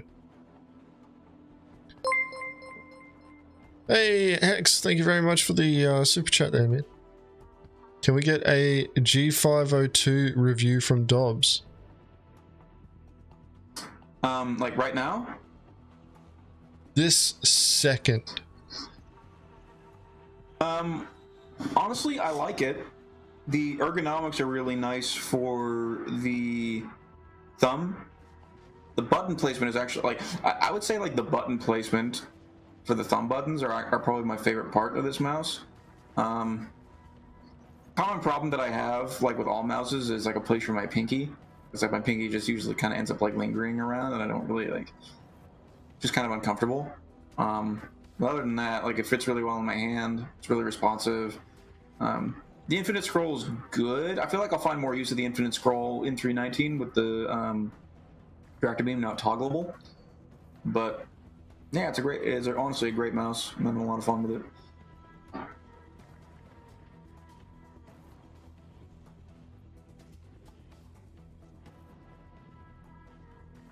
Really quick review. There you go, Hex. Is it worth buying Star Citizen? Rashkin, mate, give yourself another week. Go around, watch all the YouTube videos, Twitch streams, and all that sort of stuff, mate. There's an event coming up called Invictus Fleet Week. It's an in-game, in-law celebration of the UEE military. They're going to have a free fly during that, so you'll be able to test the game for free to see if you like it, to see if your computer can handle it and all that sort of stuff. But go and try it out then. Don't buy an account now, because when you try it out then, they'll more than likely have discounted starter packs, so you'll be able to get the cheapest one will probably have $5 knocked off. So wait until then, man. Just go out, watch all the videos and all that sort of stuff, and then when Invictus Week comes around and Free Flight's going, you'll be able to check it out there for free. Yeah, it'll also be good to figure out if you do the Free Flight, it'll also help for you to figure out like once you play Star Citizen, like what kind of stuff would interest you about the game, like the flight experience, the combat experience, like the industrial stuff. Like you'll be able to try out all of it, and then basically, like you won't be restricted to what you can do in the game. Also, I suggest if you have friends that have this game, link up with them, or if you want to join a community that doesn't require like joining any orgs that people play frequently, I suggest like trying to find a group of people to play the game with, because the group experience is what makes the game enjoyable for most people. You can play the game solo, but the amount of fun that you can experience pales in comparison to the amount of fun that you can have with the group. So that's also what I would recommend. Yeah.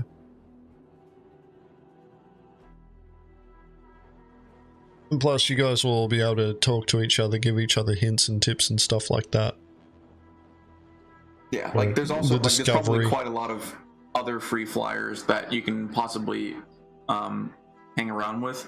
Or if there's a YouTuber that you really like, you can join. They possibly have a community Discord or a guilded server that you can join, and they have people playing in their servers all the time that you can just jump in and be like, hey, I'm a new guy, and they're always really welcoming, and they'll always accept new players. Yeah,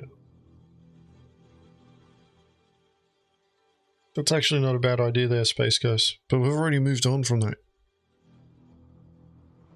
So, I've got there should be the link to the video. That's video link. It should be for Greasy Khaleesi. If not, fuck it. Go more like YouTube Greasy. Good one, Dobbs. That was awesome. That was your best one tonight or today. It was a fun joke. Thanks, Dobbs.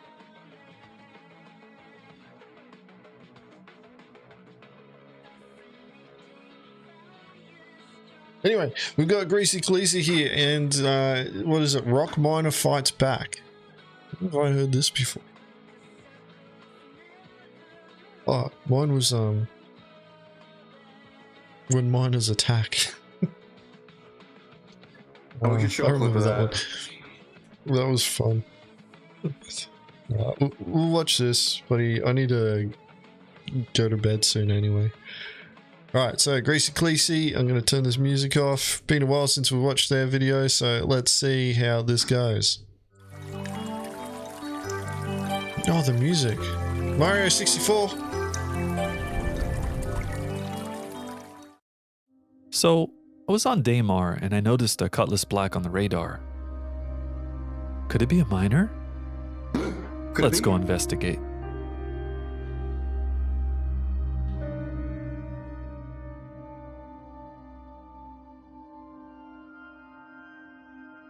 And what do we have here? What are you looking at, little guy? You really don't care about me being right next to you, do you? You are carefree, roaming around, mining right in front of me. The hills are alive with the sound of music. Well, it looks like you're landing. I bet you don't mind if I join you. The vibes. The absolute vibes. Oh, okay, I see a rock. Very nice. Let's go join our new friend. You're gonna get demacked for that, bro. Okay, there he is. Look at that little guy. Look at him griefing the rocks like that. He has no care for me. He has no care for the rocks. I mean, someone has to protect them. Fucking eco-terrorists. That's exactly what they are. Those fucking eco-terrorists. Griefing the landscape of all of its resources, dude. Like, listen. We need to act as like climate change activists in Star Citizen. No, please no. Like I honestly wish, like, it doesn't need to be us, but there needs to be like an org out there that are like actually pirates, but they're a front as a climate change activism organization, and they save planets from these fucking greedy ass industrialists that choose to strip these beautiful worlds of these God-given resources. Now, also, looking at this image, boy, this brings back memories, doesn't it, Agens? Yeah. Have you guys heard that? Rock mining was the fucking meta back in hunting rock miners was the piracy meta back in 3.18. Oh, no. 3.10, 3.11, and 3.12. Yeah. Well, 3.10 you could only extort them, or you had to destroy the rock and then pick up all the gems. Well, no, you couldn't pick up the gems. You had to mine the fucking nodes that would spawn. 11 was when we could actually pick up the gems. But 3.19 may actually be a new rock mining wave. Oh, yeah, for fucking Janolite, bro? Fuck off. No, with not that, Janolite. Like, Hadonite, who was it? Hawks Gaming, the guy who normally posts videos about the exploits for making credits. He's already made a video based on rock mining and mining Hadonite, but he was consistently finding clusters of up to 14 Hadonite together on Daymar. Oh god. So like, there's potentially in 3.19, we have to wait for it to go live, but potentially we could have a new rock wave going out. It seems like just in 3.19, making credits is just going to be ridiculously off-chain, and a lot of it's going to be focused on mining and trade as opposed to missions, which is great. Perfect for pirates. But yes, this scene does to this boy. This scene brings back memories. He has no clue I'm here, and he has no clue what I'm about to do. Oh yeah, let's go, baby. Show no mercy to these miners. Show no mercy to the traders. This is our year. The year of PES. You can't Alt F4 anymore, baby. Let's go. Yes, let's go. He hasn't got a backpack. So where the fuck are you going to put the gems? You're going to have to destroy the thing. Run him over. Hey, buddy, do not press charges. You can't shoot through the glass. Oh, God, no. You idiot. Crazy, no, dude. What are you doing? You've taken a break from the game for like 5 seconds and you've forgotten how to play. What are you doing, mate? Oh, Get in his ship. That fucking rock is just going nuts. This reminds me of when this same thing happened years ago. Yeah. But he noticed me. I didn't go up to him and try and go, hey, I'm trying to part you. This is like a boss battle. The music. He's gonna get out? No. He's stuck. He blows up his own ship with a mining laser, imagine. It's gonna soft death it. Hey, get out, and you can live. You're not. Get out and you can live. Have leverage right now, or maybe you do actually. Fuck's up with you? Get out and you can live.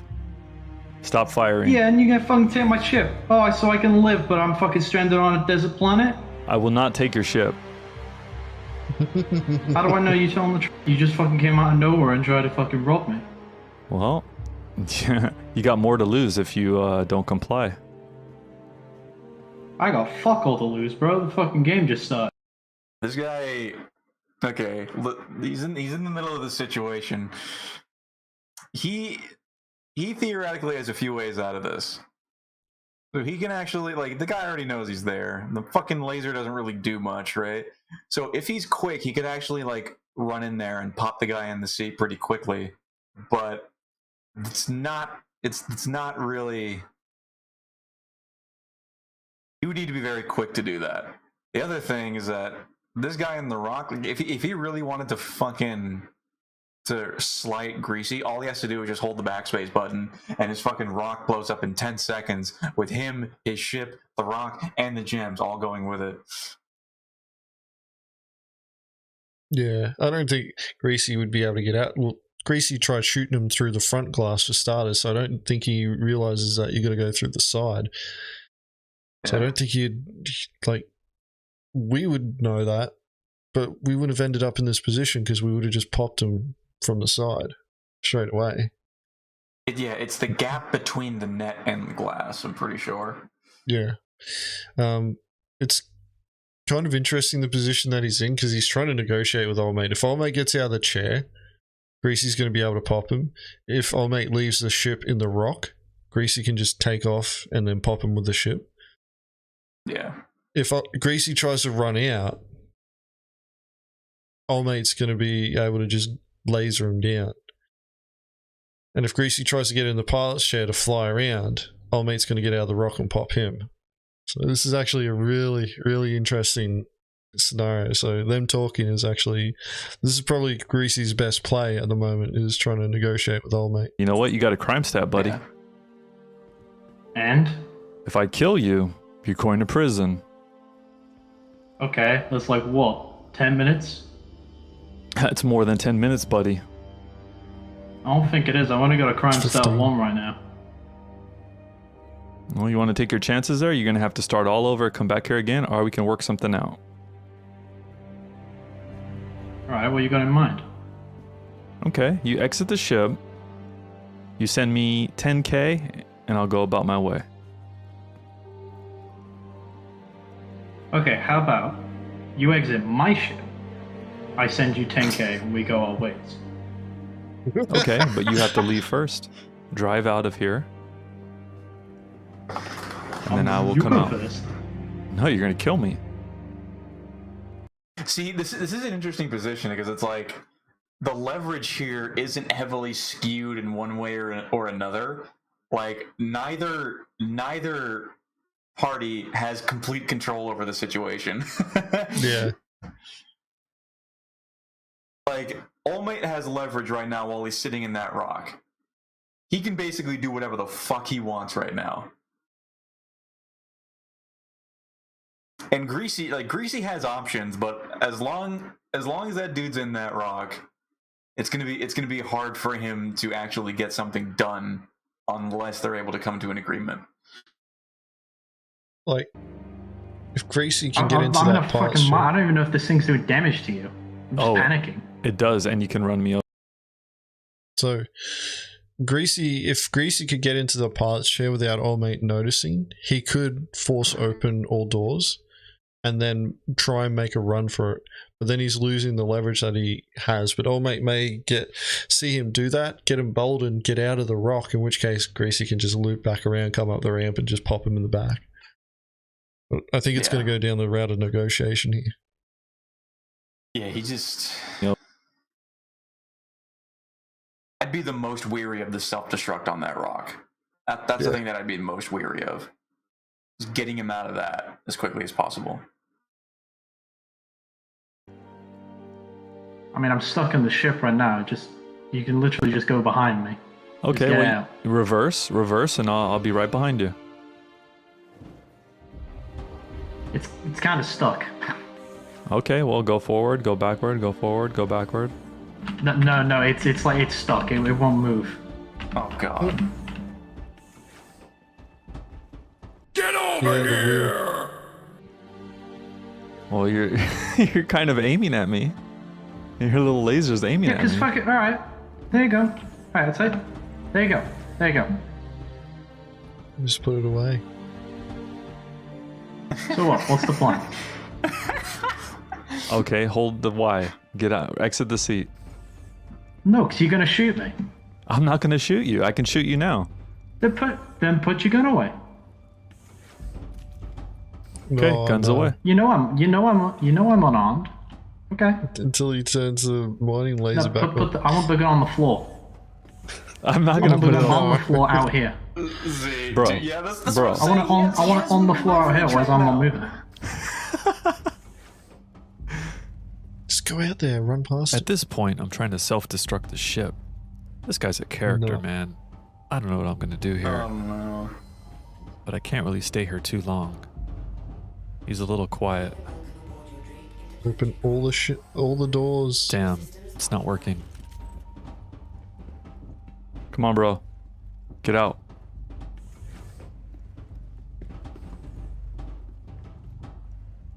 What are you doing? I got all day, but either that gun goes on the floor and we make our own ways, or we just sit here and talk. Your choice. Come on, buddy. You gotta get out. Why? Oh, At first, I thought I was successful at self-destructing the ship, but I later found out that he actually blew up the ship by ramming into it with a rock.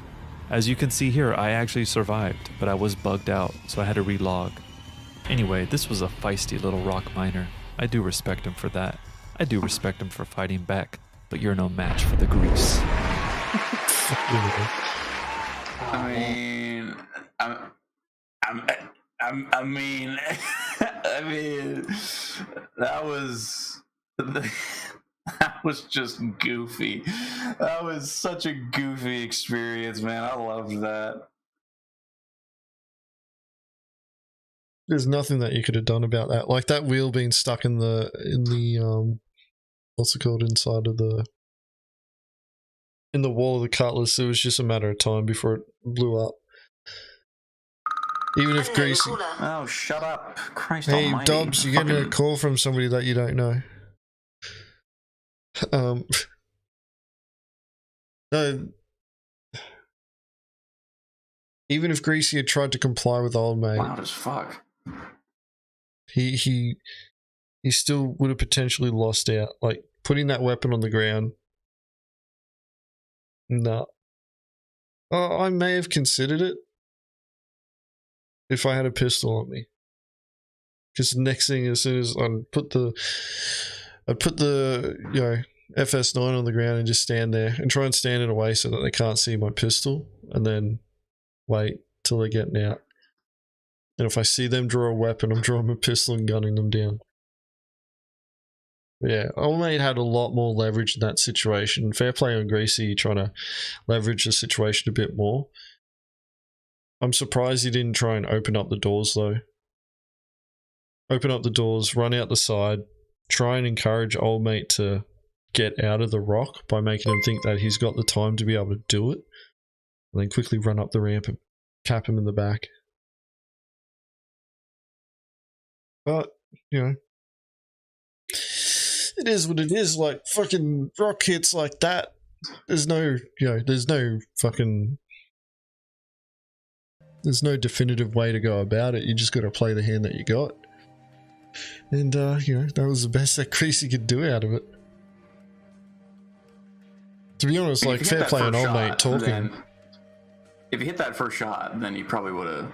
That probably would have been one and done there. Yeah, easy. Then again, like, Greasy could have just popped him from the arrow, from his alpha as well. Like, he didn't need to get out of the ship and go to ground and do all that sort of stuff. Yeah. You pop a rock, it drops a box. Rock miners now, it's like... Pirating rock miners is quite possibly, like, the lowest tier piracy that I can think of now, because it's like, the box poops out the rock when it fucking explodes. All you just need to stay in your ship, find the fucking rock miner, and fucking just blow it up, and you're done. That's it. You get everything. Mm-hmm. Thing is that old mate also, when that ship blew up, old mate would have gone to prison. Because there was a comma ray active. Yeah, like... Fair play to old mate talking though, because he didn't have to do that. The target. Like, our encounters are normally go along the lines of, if that sort of thing happens, they're going to try and keep getting at you. If they don't think they're going to win, they try and self-destruct. Yeah, like fucking... The dude had, like, that target... Like, there was an equal amount of leverage there, to be honest, but... I would say the target had more leverage than Greasy in that instance. Yeah, that's it, is that... Oh mate, the rock miner had more leverage, but Greasy was, like, in the only place that he could be where he could make a play, or make a, you know, have options, and because of that he was able to extend. Yeah, I would have gotten in that pilot's chair, popped the doors open, got out of the pilot's chair, because old mate may have thought, oh shit, he's opened up the doors, that means that he's in the pilot's chair, and try and get out before I get out of the pilot's chair. But normally the time that it takes to realize that I've done that and them trying to get out, you already completed the chair animation and you're already moving around. But, you know, a bit disappointing the way that it ended, you know, like I was really hoping to see, you know, if there was going to be a bit more of a tense standoff, but that's just how it goes sometimes in this game.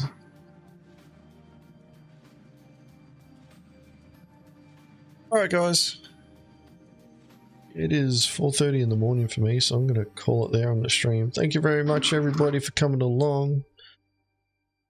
Appreciate you guys coming to watch this stream.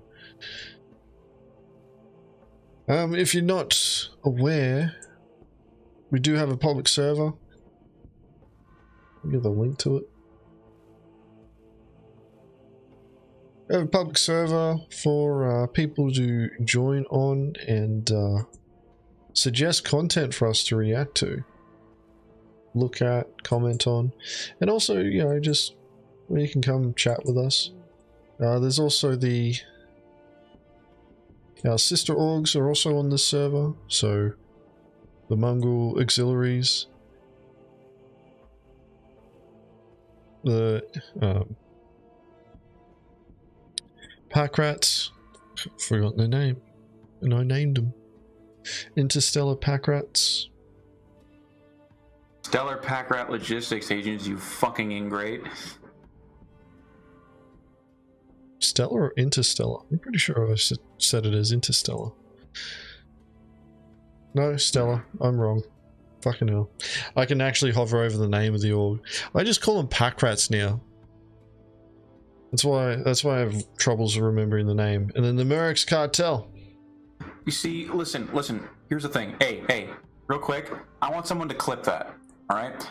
I want someone to clip that and send it to, who's that? Silence. Someone send it to Silence. Because I want him to know and I want him to realize, because he'll feel better he called about me it. out for saying, He called me on for saying mean things about the pack rats in the previous stream, but I wanted him to see this clip knowing that Agens, the leader of Mongrel Squad and the Mongrel Corps, forgot the name of his organization, and I, Dobbs, remembered that name. I want that to be forever etched in history, and I know want what the funniest part is that I named it that too. I want it to be pinned in the general chat of the Pack Rats server group. That's what I want, right there. Clip it and ship it, boys. Clip it and ship it. Clip it and ship it. Dobbs. It's not going to happen. Unless you provide the clip for them, if they're not going to do it. I'm going to do it. I don't care. Yeah. I just linked the Gilded server. That's our public server there. So if you want to suggest content for us to react to, or you know, just jump in there and have a chat with us, or join one of our sister orgs if you're a casual, more casually minded Star Citizen player, you can go check them out over there. Sorrow got on the soundboard? Yeah, of course. Even if he didn't get it right now, he'd be going back and scrubbing through. I know for a fact he'd be doing that. You soundboarded, like, what part did you clip? Did you clip that whole thing? Like, how much did you get? I don't know.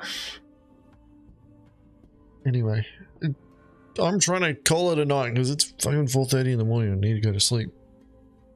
Soriel can tell you a bit more about it, but he in all comms. Thanks for coming along, everybody. Whatever. We'll catch you same time next week. Bye.